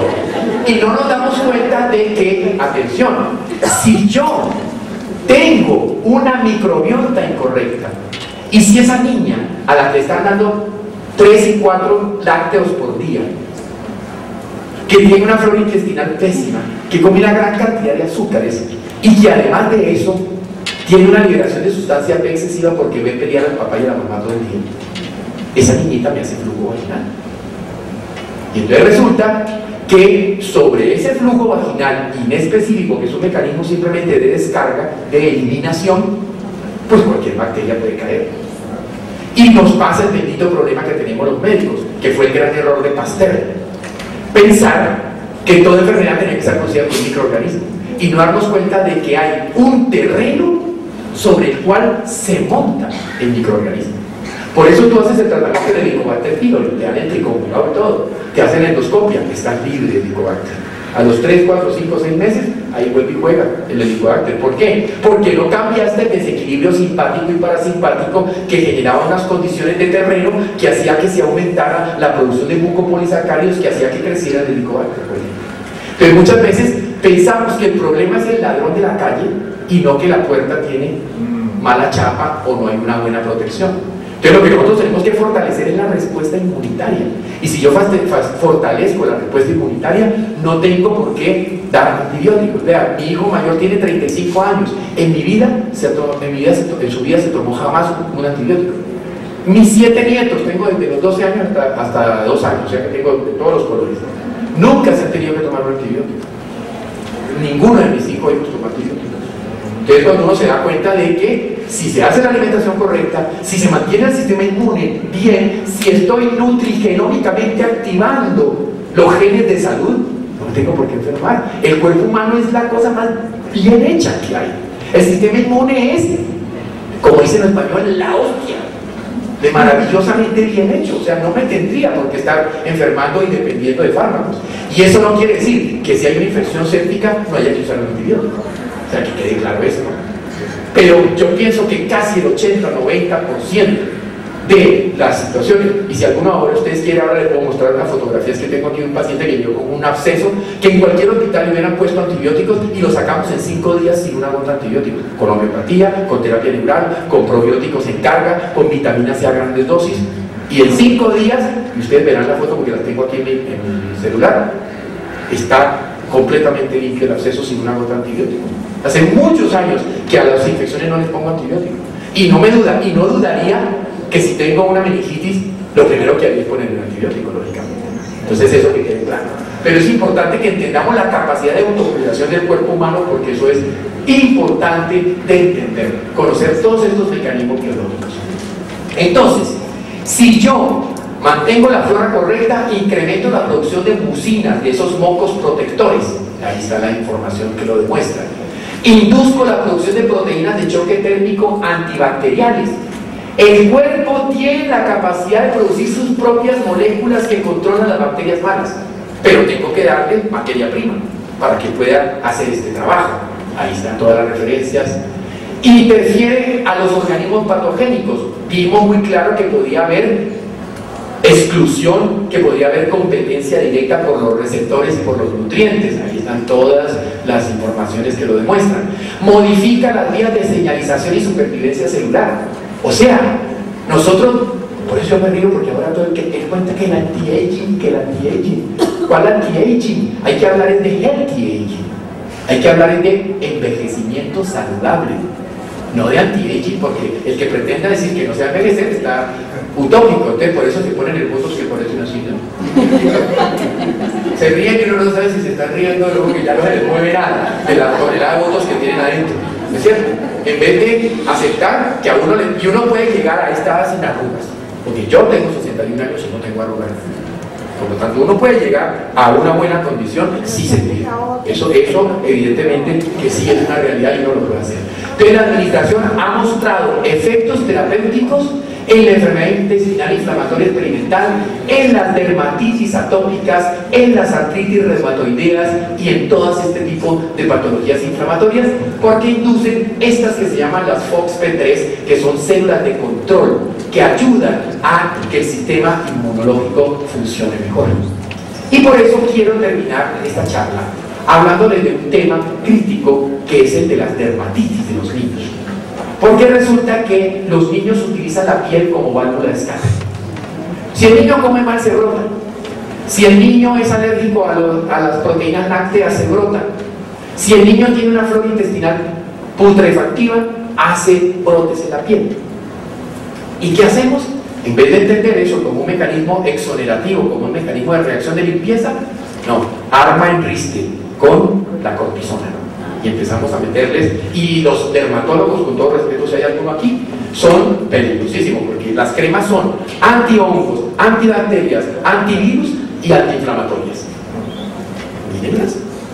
Comercialmente son anti todo, siempre pensando que el problema está afuera y no dándose cuenta que el problema está adentro, y que lo que yo tengo que cambiar y lo que tengo que sanear es adentro y no afuera. Porque si yo me sano adentro, los de afuera no tendrán manera de entrar.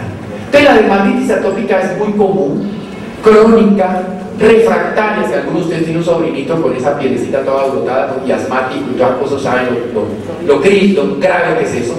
Con eczema, con prurito, con exacerbaciones, con regresiones, que además de eso tiene una prevalencia junto con asma, dermatitis, rinitis, con un incremento impresionante en los últimos 30 años y con una prevalencia que va entre el 8 al 20%, dependiendo de cuánto más desarrollado es un país, más riesgo de estas cosas tiene.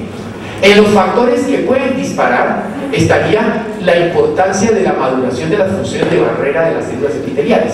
Porque lo que hoy día sabemos es que si el intestino se enferma, la piel se enferma. Si cualquier mucosa del cuerpo se enferma, la piel se enferma. Por eso siempre cuando la gente viene que con no sé qué, que la piel, que los brotes, que no sé qué, que me estoy echando la pomadita, lo primero que yo le digo, usted que desayuna, usted que almuerza, usted que vive, cómo come, después de que ya le he hecho en 10 minutitos yo le digo, mire lo mal que usted está comiendo, y empiezo a explicarle cómo eso le inflama el intestino, y mientras se le detenga el intestino inflamado, podrá ir al mejor dermatólogo del mundo y no mejorará. Porque si no está sano el intestino, no puede estar sana la piel. Eso está además ya reconocido y cada vez más por muchas investigaciones. Los factores ambientales, indudable, favorecen las dermatitis atópicas.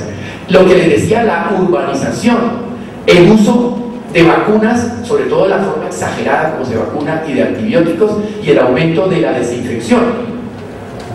Mire, ¿usted ha visto los niños de la calle? Esos comen de la basura y todo, ¿no? Y llega la mamá pues con ese, me pone el niñito allí y empieza el gorrito, las mediecitas, la bufanda, el saco, la camiseta, no sé qué, y al final cuando ya le quita todo eso queda una ratita ahí. Niñitos, se le cae el chupo, hay que esterilizar el chupo. Como eso yo les llamo los niños esterilizados. No, a los niños hay que dejarlos gatear, y a los niños hay que llevarlos al campo, y ojalá tengan el perrito en la casa desde chiquito para que le lama la nariz y todo.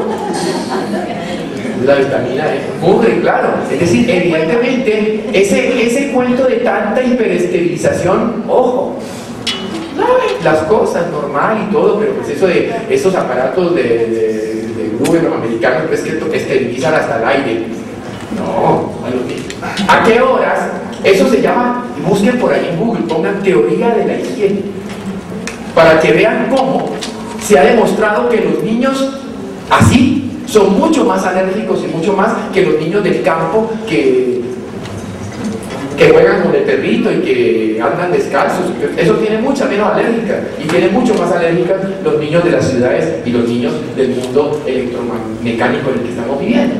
Entonces es clave entender la importancia del asma, de las alergias, de la dermatitis atópica, de todas estas cosas, y el papel que juega aquí. ¿Por qué? Miren, el sistema inmunológico de los neonatos no está completamente desarrollado. Un niño, cuando nace con un sistema inmunológico que realmente está inmaduro. Por eso, ¿quién se encarga de madurarlo? La leche materna.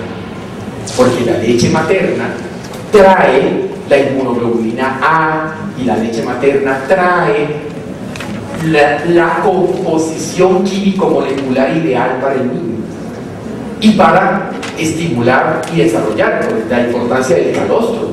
Por eso las primeras mamadas son tan importantes, para que el niño vea ese calostro que está lleno de inmunoglobulinas y de cosas, etc. Pero no, por desgracia, ay no voy a amamantar porque las puchecas me costó muy grave, esta prótesis costó mucho, y ¿cómo así? Entonces vale más la prótesis que la salud del hijo. Y eso pasa. Entonces resulta que, y hubo una época además, que me tocó vivirla cuando yo era muy pequeño, que eran las mujeres que se inyectaban para secarse la leche. Porque cuando aparecieron las leches en fórmula, cuando estoy hablando de hace 20, ¿cuál? Estaba de 8 años, hace como 40 años o algo así. Cuando salieron las leches de fórmula, se vendió la idea de que era mejor eso que la leche materna. Y por años se despreció la leche materna, hasta que nos dimos cuenta de la estupidez, y hoy día tenemos hasta lactarios maternos, ¿no es cierto? Y hoy día estamos queriendo más vale eso. Ustedes saben yo que les mando a mis pacientes de cáncer como tratamiento de muchas veces, que si no, leche materna, que si tiene una familia, bueno, que mire de quién va a tomar, que si tiene una persona que conozca, que sea una persona sana, etcétera, tomen. Yo a mis pacientes del cáncer le mando entre 4 a 6 onzas diarias de leche materna, y muchos la logran conseguir y la toman, porque allí sí tenemos realmente un activador y potenciador de la respuesta inmune absolutamente ideal, mucho mejor que otros que vienen de otras cosas comerciales que nos venden, que vienen de calostro bovino, porque una cosa es la vaca y otra cosa es la mamá. Por lo tanto, eso por favor que lo tengamos muy en cuenta, porque eso existe la información de lo que se llama de especie, ¿no?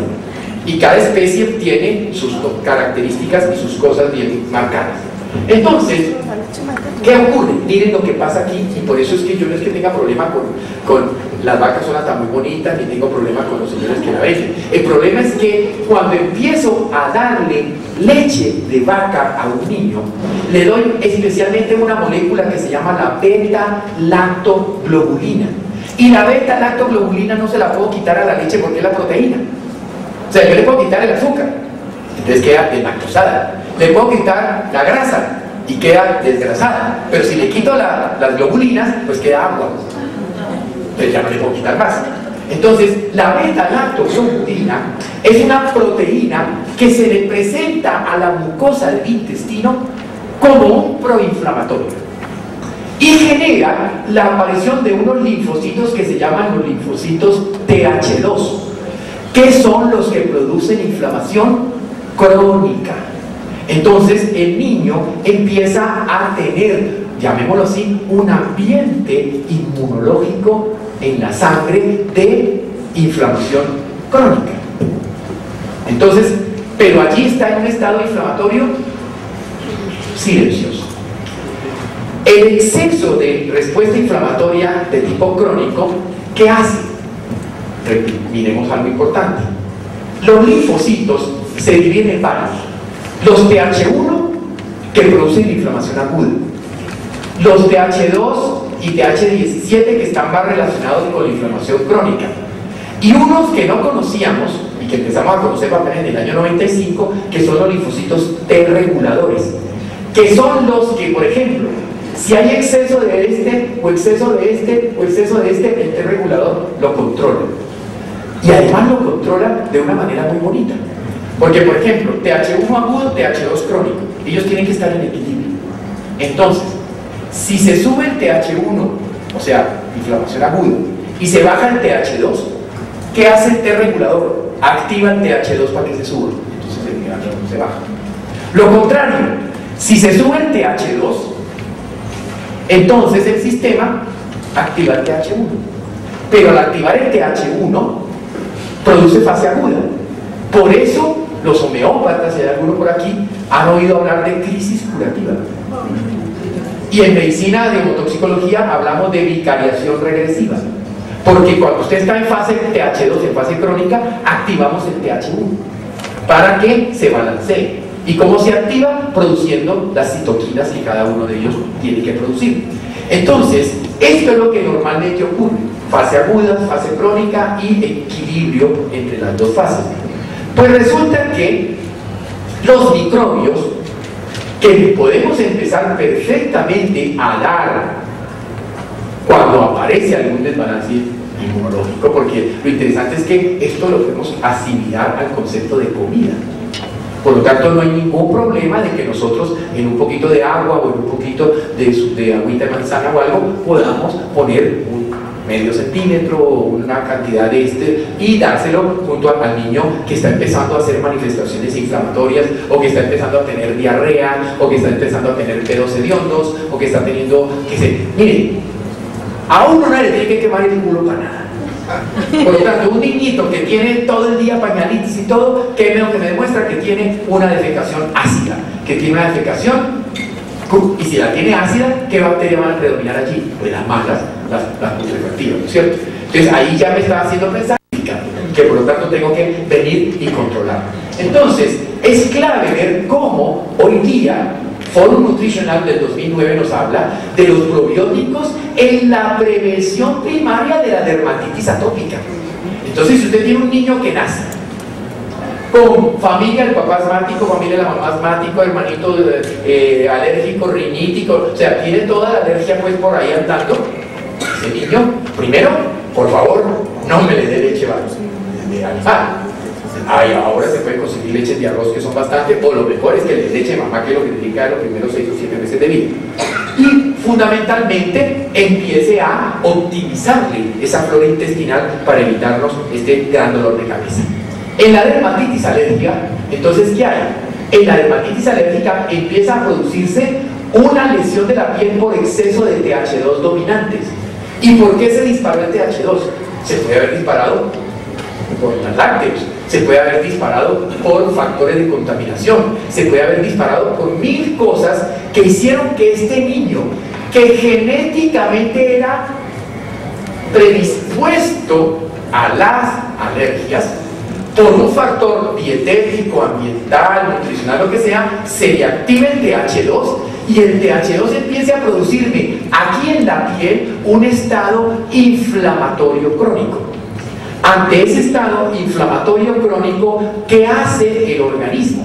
Si esa respuesta inflamatoria TH2 no es suprimida, ¿y cómo se suprime? Haciendo el equilibrio, por ejemplo, con los probióticos, se genera una respuesta del propio cuerpo de tipo TH1 y en ese momento ¡buah!, el niño brota y se pega y se rascan, pues, que las mamás no saben qué hacer y terminan, pues, ustedes los ven con rajaditos por aquí, rajaditos por aquí, o sea, todos los pliegues llegan a estar en carne viva estas características.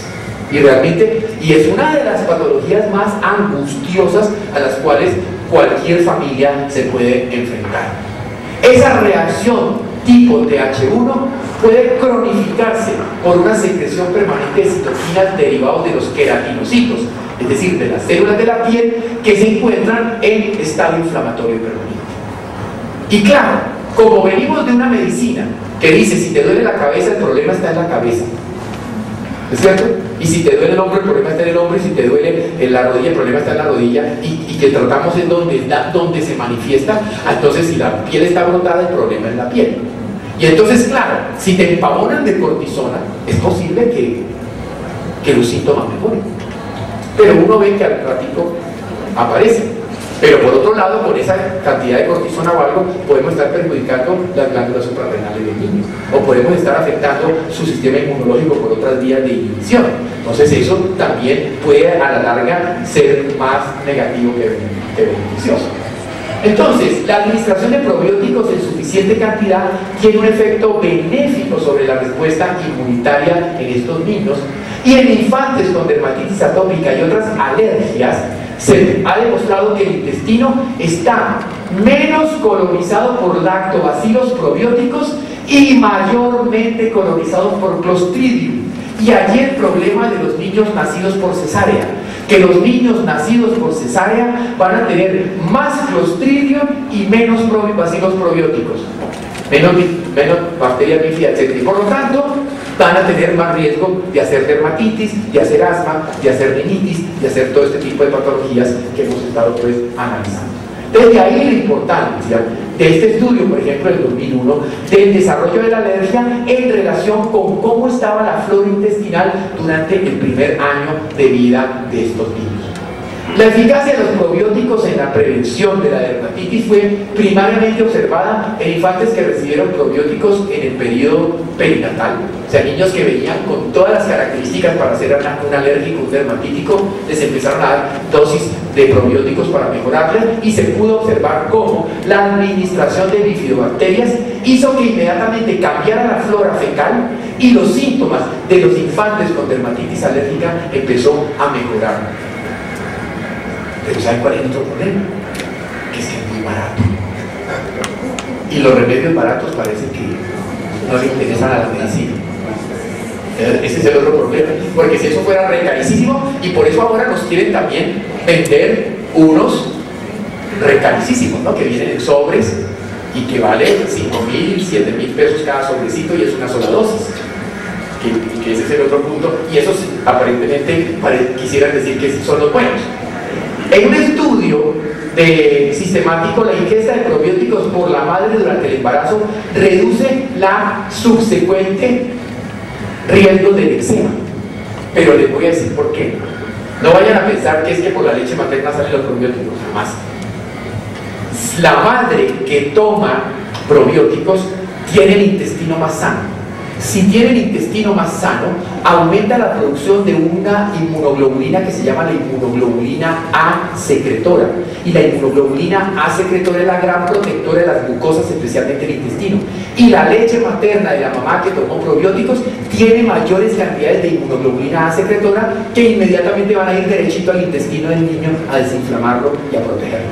Por lo tanto, ese sería el punto importante, porque a las mamás, a partir de por lo menos los últimos 4 meses del embarazo, deben tomar diariamente los probióticos. Y así, en ese estudio de publicaciones sistemáticas que se hizo, se vio la importancia que podía tener esto para los niños. En el eczema atópico hay uno que está mediado por inmunoglobulina E, que es el clásico eczema alérgico. En ellos la mejoría del probiótico fue claramente significativa, como fue publicado en el Current Opinion de Allergy and Clinical Immunology. Y en medicina basada en la evidencia, este es uno de los journals más importantes que hoy día existen, y montando la importancia pues, de los probióticos y los prebióticos. Hablemos de seguridad de uso. ¿Qué se sabe? Tanto por vía oral como por vía vaginal, los prebióticos son seguros y bien tolerados. Aunque el laboratorio europeo no lo recomiendo, yo le hago hacer a las señoras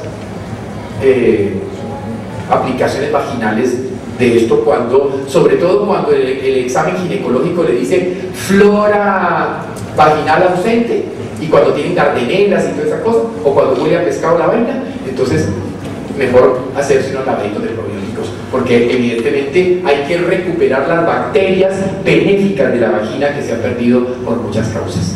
El riesgo de desarrollar una bacteremia por lactobacilos se considera 1 en 1 millón de usuarios, o sea que prácticamente es imposible, porque incluso se ha usado en pacientes con VIH y no ha pasado absolutamente nada. Y por lo tanto, Clinical Infection del 2003 ya nos hablaba de la seguridad de los probióticos y de las bifidobacterias y los lactobacilos en las formas terapéuticas. Un metaanálisis de más de 1.500 mujeres gestantes mostró que había sido totalmente seguro, que no se había producido ningún problema y que toda mujer embarazada puede usar los probióticos sin ningún problema. Este es un estudio grande que se publicó en el Journal de Obstetricia y Ginecología de Canadá en el 2009. Los probióticos son raramente absorbidos sistémicamente, por lo tanto no podrán ser transferidos por leche materna. Lo que se transfiere a través de la leche materna son las inmunoglobulinas de la madre, que mejoran evidentemente si la madre tomó los probióticos. Y por eso, ya para terminar, quiero hablarles de Vitabiosa. La Vitabiosa me la presentaron, pues la primera vez que la conocí fue en Alemania hace ya muchísimos años, que un colega me dijo, mira, yo siempre le mando esto a mis pacientes. Es un producto que viene de Dinamarca, es un producto que viene de Dinamarca y que fundamentalmente tiene algo muy interesante. Si alguno ha ido a Alemania, se recordará algo que se llama chucrut. ¿No es cierto? El chucrut es un vegetal, es un repollo. Es un repollo fermentado. Pero si usted va a Japón, encuentran el natto y el umeboshi, que son también vegetales fermentados. Resulta que hoy día sabemos que ciertos vegetales favorecen el crecimiento de estas bacterias. Entonces, estos daneses desarrollaron una bebida a base de hierbas, que ahora la vamos a ver, que son hierbas que todas tienen función sobre el intestino, mejorando o previniendo la inflamación y mejorando la función intestinal, etc. Y sobre estas hicieron crecer las bacterias.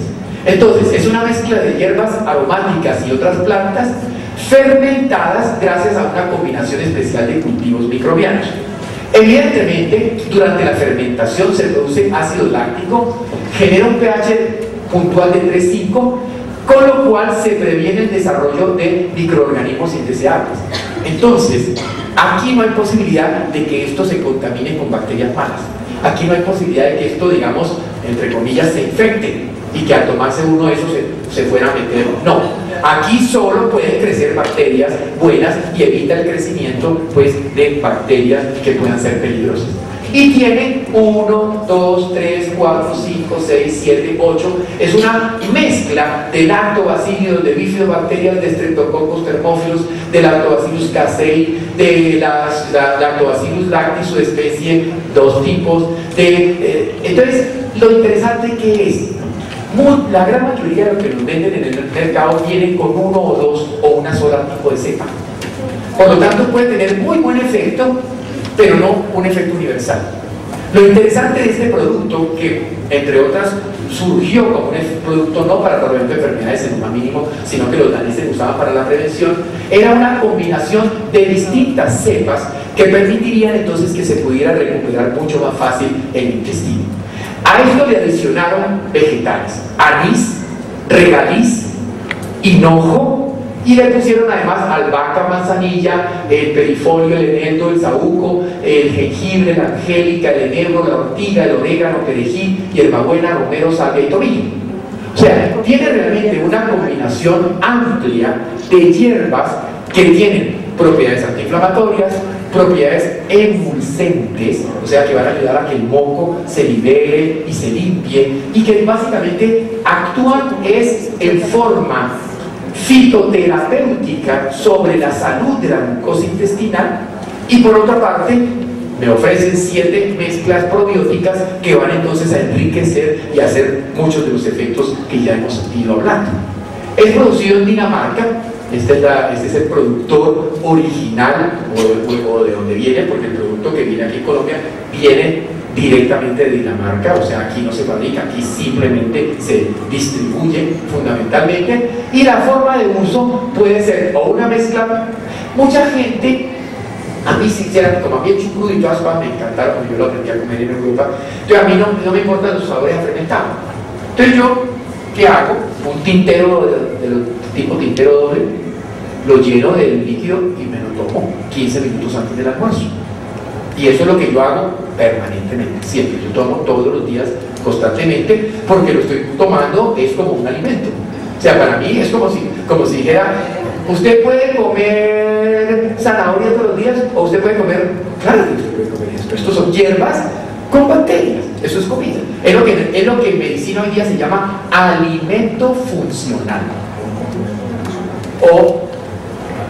Pero es más un alimento funcional que un complemento nutricional, porque realmente no me está aportando grasita y a lo mejor alguna cosa se les escapa.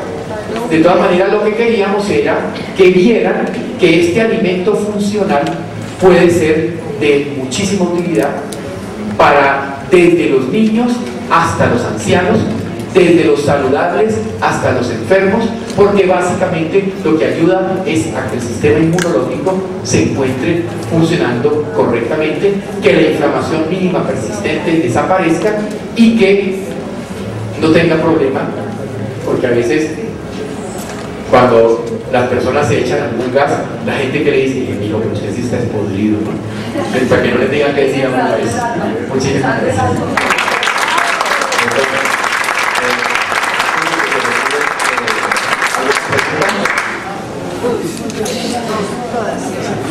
De atrás hacia adelante para que vamos.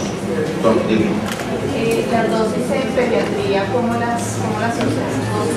Las dosis en pediatría normalmente uso de medio centímetro a 1 centímetro en el primer año de vida. O sea que yo puedo empezar, digamos, con medio centímetro en los primeros 6 meses y 1 centímetro en los segundos 6 meses. Ya subo entre 1 a 2 centímetros en el segundo año de vida. Subo 1 centímetro, o sea, más o menos subo 1 centímetro por año de vida, o sea que aparte, al 5.º año ya el niñito podría estar tomando los 5 centímetros. Normalmente por el sabor, como tiene sabor como a cumis, digamos, tiene sabor fermentado, entonces como a chichas y como a cumis, así. Entonces a los niños se les puede hacer en juguito de manzana o en alguna cosita que le atenúe el sabor. Pero por ejemplo, Sofía, de mis nietas, una de ellas que tiene 3 años, llega y dice, rico, abuelito, dame más. Entonces uno dice, bueno, eso, si el niño aprendió a probarlo de chiquito, ella le encanta y se lo toma, se toma su copita y ella tiene 3 añitas en ese momento. En pacientes renales es manejable el pH, ¿le podemos dar esa misma dosificación? Sí, porque este pH es el pH del líquido, que no va a producir una gran modificación, o sea, no produce modificación significativa al pH sanguíneo, digamos, y al pH sistémico. Te puede ayudar a, ojo, porque acuérdate que muchas veces el estómago de muchos pacientes ha perdido la acidificación. Entonces, el entrar este líquido con ese pH mejora la función gástrica. Por eso sale toda esa dosificación desde ahí. Progresiva. Ahora, arranca, como te digo, vas arrancando y vas observando siempre. O sea, como cualquier cosa que tú le das, observas la tolerancia del paciente y la reacción. Entonces vas haciendo un escalonamiento, vas subiendo progresivamente. ¿En pacientes diabéticos eso contiene azúcar? Nada, cero azúcar, no tiene una gota de azúcar. O sea que de hecho está indicado, una de las indicaciones clínicas es el diabetes. ¿Y en el cáncer también? En el cáncer, lógicamente, porque estos son los que más mal tienen la parte inmunitaria. Perdón, para el tema entonces de vacunas, ¿se puede mezclar una o No necesariamente. O lo que yo le digo es, en una jeringa de 20 centímetros pones 10 centímetros y 10 centímetros de agua. Quitas la aguja, la introduces y la aplicas. Entonces yo le digo a la mamá siempre, o a la señora le digo, levántese, póngase la almohadita aquí para que quede pues levantadita, para que se quede siquiera unos 10 minutos así más altita, para que se quede la vagina llena de ese líquido. Luego se pone el panty, el protector de panty y ya que se salga de la noche. Doctor, una pregunta, ¿la coloterapia con café altera las problemas? No, primero porque con café no se hace coloterapia. El implante de café no debe ser más de un pocillo. Por lo tanto, si alguien está poniendo 2 o 3 litros de café, está haciendo mal las cosas. O sea, si tú necesitas poner 2 o 3 litros, entonces pone manzanilla o pone otra cosa. Pero el café que básicamente se usa es para detoxificación y limpieza hepática, con un pocillo es suficiente, porque además cuando yo aplico ese pocillo de café, que es un pocillo con una cucharada de café colado, entonces cuando yo lo aplico, lo importante es que yo lo pueda retener 15 minutos. Y yo creo que retener 2 litros es como complicado. En cambio, retener un pocillo es perfectamente fácil. Y así haces el efecto de que aumente la producción de bilis, que el hígado bote más bilis y por lo tanto se desintoxica. Doctor, yo tengo una niña de 12 años que le diagnosticaron gastroenteritis. Ajá. Entonces, dígame, ¿por cuánto tiempo le puedo dar la biopsia? Yo sé, o sea, si tiene ese diagnóstico, seguramente es un intestino muy inflamadito. Y un intestino, antes de pensar en 3 meses, ni lo esperes. O sea que yo se lo daría como terapia de choque, o sea, terapia continua, 12 semanas. Y luego de eso, y se lo daría 2 o 3 veces al día. A partir de las 12 semanas, ya lo bajaría a 1 vez al día. Y lo daría 1 vez al día, por lo menos hasta completar 6 meses. Y hasta ver los exámenes de materias fecales que le están dando, que yo vea que los pHs, que las floras, que todo esté marcando correctamente, y sobre todo que tú veas que la niña empiece a engordar, que la niña empiece a pelichar, como dicen las mamás, ¿no es cierto? Que es en el momento en que te dicen que la mucosa se desinflamó y que lo que está comiendo realmente. O sea, el que el niño empiece a tener más apetito, 1, y 2, empiece a ganar peso y a verse más bonito y la piel y el pelito y todo, es porque ya el intestino se sanó. De ahí para adelante lo puedes mantener 2 o 3 veces a la semana, permanentemente. ¿El consumo de probióticos debe hacer, digamos, de manera permanente o más por determinado tiempo o O sea, la respuesta depende es cómo vives tú. Entonces, si tú tienes, por razones de trabajo, no te puedes dar el lujo de ir a tu casa a comerte tu almuercito casero y te toca almorzar en cualquier parte de la calle, por lo menos 4 veces a la semana, ya empezó el problema. Si además de eso tienes mucho estrés, si además de eso tienes algún proceso inflamatorio ya reconocido, etcétera, entonces lo puedes estar tomando por periodos largos o permanentes. La otra cosa que tú puedes hacer es tomar un tiempo, dejarlo. Lo que yo considero más útil es tomarlo 2 o 3 veces a la semana, pero tomarlo permanentemente. O sea, bueno, lunes, miércoles y viernes, y un día si se te olvidó no pasa nada, y al otro día si te acuerdas, sí. Ahora, yo por ejemplo, yo lo tomo diario. Ahora, si yo voy de viaje, pues no me va a llevar en la maleta el libro, ¿no? El día que soy de viaje, pues no lo tomo. Pero mientras yo esté en mi casa, lo tomo. Una vez abierto, sí, correcto. Una vez abierto, lo ponemos en la nevera. Simplemente porque al abrirlo, el oxígeno del aire empieza a favorecer más, no tanto oxidación, fermentación. Entonces, el sabor se vuelve un poco más fuerte. Pero por eso lo ponemos en la nevera. No, perdón. No sé si aquí habrá. Sí, aquí hay varios sitios, varias tiendas, pero si ya para distribuir se puede comunicar directamente conmigo, en volante están los números, los teléfonos y ya pueden llamar. Y en en la página web están todos los sitios donde lo pueden encontrar en las diferentes ciudades. ¿Cómo me podría ayudar para un grupo de pacientes que sufren trastornos afectivos bipolares? Estos trastornos afectivos bipolares se han desarrollado por malos hábitos alimenticios, por estrés, ansiedad y se están controlando con un ácido valproico. Y este ácido valproico les está haciendo daño a la gastritis, al colon. Bueno, y también esa... de todas maneras se me está saliendo completamente del tema, ¿no es cierto? Pero de todas maneras te respondo algo. Primero hay que tener un conocimiento correcto de cada caso clínico, porque yo no te puedo decir quítale o no quítale ácido valproico sin ver quién es el paciente, etc. O sea, cada paciente tiene que ser estudiado. Pero para esa situación que me estás hablando de enfermedad bipolar, hay que mejorar muchísimo el hígado, y particularmente en el hígado hay que mejorar la producción de glutatión, porque está demostrado que los pacientes de estas enfermedades tienen bajos niveles de glutatión cerebral. Si quieres, ahora al final te acercas y yo te doy algunos datos más, porque me está saliendo del tema. No obstante, entonces tú entenderás que si yo tengo mala flora intestinal, tengo un hígado inflamado, por lo tanto voy a tener menos capacidad de mantener niveles de glutatión sistémico, ¿no es cierto? Porque si el hígado se enferma, pues el glutatión se cae. Pero allí es con el glutatión que es otra cosa. Gracias. En el campo, en lo que a mí me concierne como en la odontología, los pacientes que presentan problemas o estos procesos de inflamación como la gingivitis, la periodontitis, se puede formular este producto como medio de un coadyuvante, como... Y de hecho te comento, hay varios trabajos. Lo que pasa es que, claro, yo traje como cosa relevante, ¿no es cierto? Porque si no, lo que les decía, podemos estar 3 días hablando.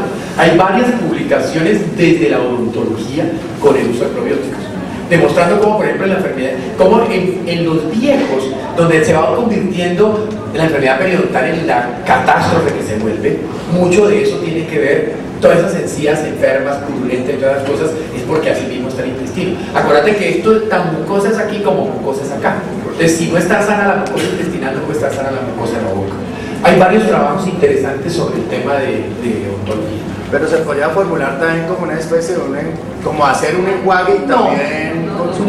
No, en ese caso no, porque es que resulta, porque en la vagina sí, porque las bacterias probióticas, las bacterias lácticas vaginales son primas hermanas de estos probióticos, o sea, son de la misma familia, que no tiene nada que ver con las bacterias bucales que son otras. En el caso de la leche, pues me imagino que no es buena, Bueno, mira, te muestro cosas interesantes. El China Study, que es posiblemente el estudio epidemiológico más grande que se ha hecho en el planeta, con estudios de más de 180.000 pacientes y toda esa cosa, demostró cómo las mujeres japonesas que por cultura no toman leche, no te estoy hablando del japonés de Tokio agringado, no te estoy hablando de la japonesa que vive para allá en el pueblito de la montaña. Para esa gente, tomar leche de vaca es la cosa más cochina del mundo, porque eso es tomar leche de otro animal. O sea, los japoneses por cultura no toman leche.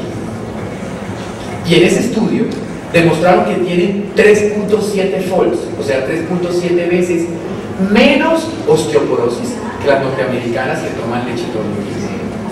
Por lo tanto, muchas veces nos hablan del cuento de, ay, que si el niño no toma leche no crece. Mira, todos mis hijos son de más de 1,80. Sí, pero puede ser que la genética influya, claro, evidente. Pero acuérdate que si tú tienes problemas nutricionales te puedes quedar contigo. Por lo tanto, que nos vengan a hacer creer que si el niño no toma leche no va a tener buenos huesos o no va a tener buen diente o algo así, es hacernos creer que la única fuente de calcio y de minerales que hay es la leche. Cuando, por ejemplo, las algas marinas son superiorísimas. Y tú puedes ir a los sitios donde venden cosas de sushi y comprar las algas marinas. Son como unas hojitas en las que tú envuelves el sushi. O sea, tú puedes comprar esas algas marinas y ponérselo a la sopa, ponérselo a las verduras, lo que quiera, y aquí hay mucho más calcio y mucho más minerales osteogénicos y mucho más cosas que por las cuales nos pretenden dar la leche, que justificaron sobre todo, por supuesto, calcio, ¿cierto? Cuando por el otro lado tenemos el problema inmunitario, el problema inmunológico. Mira, si tú tienes genes judíos, africanos, indios de acá, hindúes de por allá, japoneses, etcétera, vas a tener siempre problemas con los lácteos. Y los que tienen la peor intolerancia a la leche son los negros. Ahora, si de golpe vos venís por allá de Dinamarca al norte, pues que sos casi transparente y plan, a lo mejor no tenés problemas con leche. Porque como todo es cuestión de evolución epigenética. Pero todos los que vamos a tener, ante más oscurito nos vamos poniendo, más problemas tenemos con los lácteos. Y de hecho, pues evidentemente si vos tomás leche y te inflas y te dan cosas y toda esa cosa, si te da todo eso, te está inflamando. Te está inflamando. Entonces, ¿por qué razón tenés que tomar un alimento que te inflame? ¿Por qué? Aunque algunas personas tienen problemas con la leche de soya. Y la forma como en Occidente tomamos la leche de soya es incorrecta. Porque los orientales te usan siempre la soya fermentada. Porque cuando tú fermentas la soya, quitas algunos elementos que se llaman antimetabolitos, sobre todo para la tiroides. Entonces, la soya hay que aprenderla a comer como la comen los japoneses. Entonces, simplemente búscate a alguien que te enseñe a hacer todas esas cosas de soya fermentada, que es la mejor manera, el tofu y todo ese tipo de cosas. La otra cosa es una leche que funciona muy bien, muy bien, es la leche de arroz. Pero de todas maneras tengamos en cuenta una cosa. Seguimos pensando en que hay que seguir bebiendo leche a lo largo de la vida, y es que ningún animal del planeta cuando dejó de lactar volvió a tomar leche. Usted no ha visto al toro Burgán, si le está ahogando la vaca, le está ahogando otra cosa, pero no va a tomar leche, ¿no es cierto? Entonces evidentemente entendamos de que no tenemos una obsesión por la leche, no. Cuando nos salen los dientes empezamos a comer es comida y ya no tenemos. Ahora, si tú te quieres beber una horchata, como se ve en Europa, que son horchatas de cereales, por ejemplo, y ponerle fruta, pues una leche de arroz con moras queda riquísima, y si le pones canelita y todo eso queda buenísimo, y se lo puede hacer a los niños para que beban, pero no pensando en que hay la leche para los huesos y la leche para el y todo. Y miren que muchas cosas, hay cosas que ocurren para este tema. Si tú conoces a alguien judío, verás que en la ley judaica dice que nunca tomes leche con carne. ¿Y qué dicen las mamás nuestras? Ay, hijo, aunque sea, cómese pues la carnita con la leche. Y resulta que cuando tú comes carne con leche, ¿qué ocurre? Comes la carne y te tomas la leche. Al llegar al estómago, las lectinas de la leche se coagulan alrededor de la carne, impidiendo que las enzimas y que el ácido y todo digieran la carne. Por lo tanto, se produce más inflamación. Entonces, fíjate que lo que los judíos decían no era una abogada, digamos, de sus libros sagrados, era una cuestión de salud. Hoy día sabemos que la leche con la carne es una pésima combinación porque hace que se coagule alrededor de la carne, impidiendo que la carne pueda ser bien digerida. Es que esto de comer no es simplemente porque sepa sabroso, es porque hay que saber comer.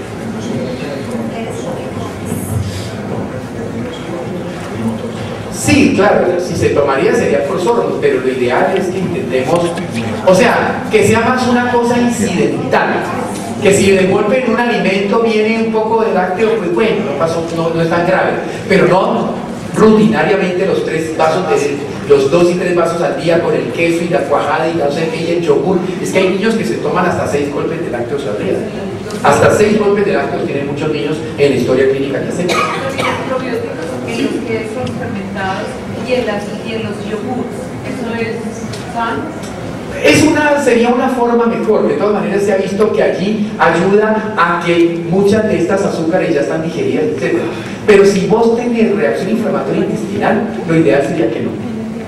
Puede que más adelante que hagas una dieta correcta, por ejemplo, mire, yo prácticamente nunca como queso, o sea, nunca como, pero yo voy a España y un queso manchego. Entonces yo me como los 2 o 3 pedazos de queso manchego y sé matemáticamente que al otro día tengo riñones.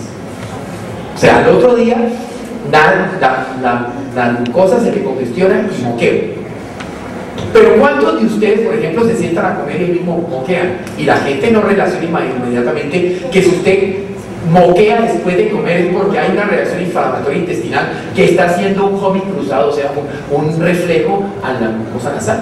Todos los que moquean cuando tienen, cuando comen o alimentan, o sea, moquear como consecuencia de estar comiendo, es una respuesta de tipo inflamatoria de la mucosa nasal a una alergia intestinal, a algo que estás comiendo. Entonces ahí es donde me tiene que poner a pensar qué es lo que siempre que como moqueo. Yo sé que si yo como algo con lácteos moqueo. Mencionó algo sobre los probióticos en los pacientes con SIDA. Pero como te digo, en el paciente con SIDA habría que ser muy cuidadoso. Hay algunos estudios experimentales donde al menos demostraron que no había peligro de producirse una reacción de tipo séptico o de que hubiera un crecimiento descontrolado o algo. Pero todavía no te podría decir que sí, porque no hay ningún estudio que sea concluyente en el sentido de riesgo-beneficio. Habría que esperar un poquito más que publiquen algo de eso. Perdón, los probióticos no tienen ninguna ¿no son contraindicados? No, realmente no tiene contraindicación porque es que el probiótico, es que de todas maneras vos tenés probióticos allí. En tu intestino en este momento hay probióticos. La pregunta es, ¿el balance entre las bacterias putrefactivas malas y las fermentativas buenas de tu intestino es correcto? Entonces si tú me dices sí, entonces no necesitarías tomarlo. El punto es cuántos podemos decir que sí, teniendo en cuenta lo que significa el mundo moderno. Sí, no, hay algunos exámenes más sofisticados para eso. Hay algunos exámenes que se miden en la materia fecal ciertos ácidos y ciertas sustancias que te van a decir quiénes dominan. O sea, cada bacteria de estas produce, digamos, el chichi de las bacterias, para ponerlo más sencillo. Entonces, cuando nosotros podemos medir glutaratos y cosas de estas que son ciertos ácidos presentes en la materia fecal que me va a decir qué flora es predominante. Y entonces me va a decir si necesitas o no necesitas. Pero es un examen que aquí todavía no se hace mucho y que es costoso. Por lo tanto, examen de ácidos en materia fecal para determinar flora intestinal. Pero si tenés molestias intestinales, si te inflas, si tenés borborismo, si te da diarrea, si te rasca el culito, pues hombre, ¿qué necesitas?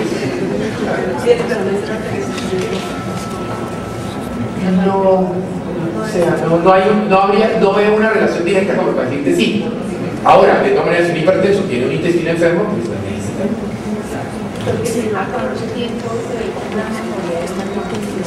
No, tú lo notas en 3 o 4 días. Eso es. O sea, si tú empiezas una terapia de choque tomando desayuno, almuerzo y comida, si hoy tenías gases y todo, mañana lo notas menos y pasado mañana menos, y en 3 o 4 días es posible que digas, ¿cómo se me han mermado los gases? O cómo se me ha mermado, o cómo ya no me soplo, como dice la gente. No, eso se ve raro. Ahora, ese es el efecto a corto plazo. El efecto a plazo largo necesita más tiempo porque es volver a reconstruir. Porque claro, en ese momento mejora porque le acabas de prestar. Pero una cosa es prestar y otra cosa es reconstruir tu propia flora. Eso sí necesita tiempo. Igual, porque llámese diarrea, llámese estreñimiento, la flora está bien. O sea, cualquier cosa que te diga que tu intestino, como dicen los chinos, el intestino no debería ni oler, ni sonar, ni tronar. O sea, si te suena, si te mueves, si te duele, todo eso, algo, ese intestino no está bien. Entonces hay que darle. Que lo puedes tomar, que te mejoraste, descansas. Que vuelve a molestarte, lo tomas. También puede ser una forma. Bueno, doctor Oliver, muchas gracias.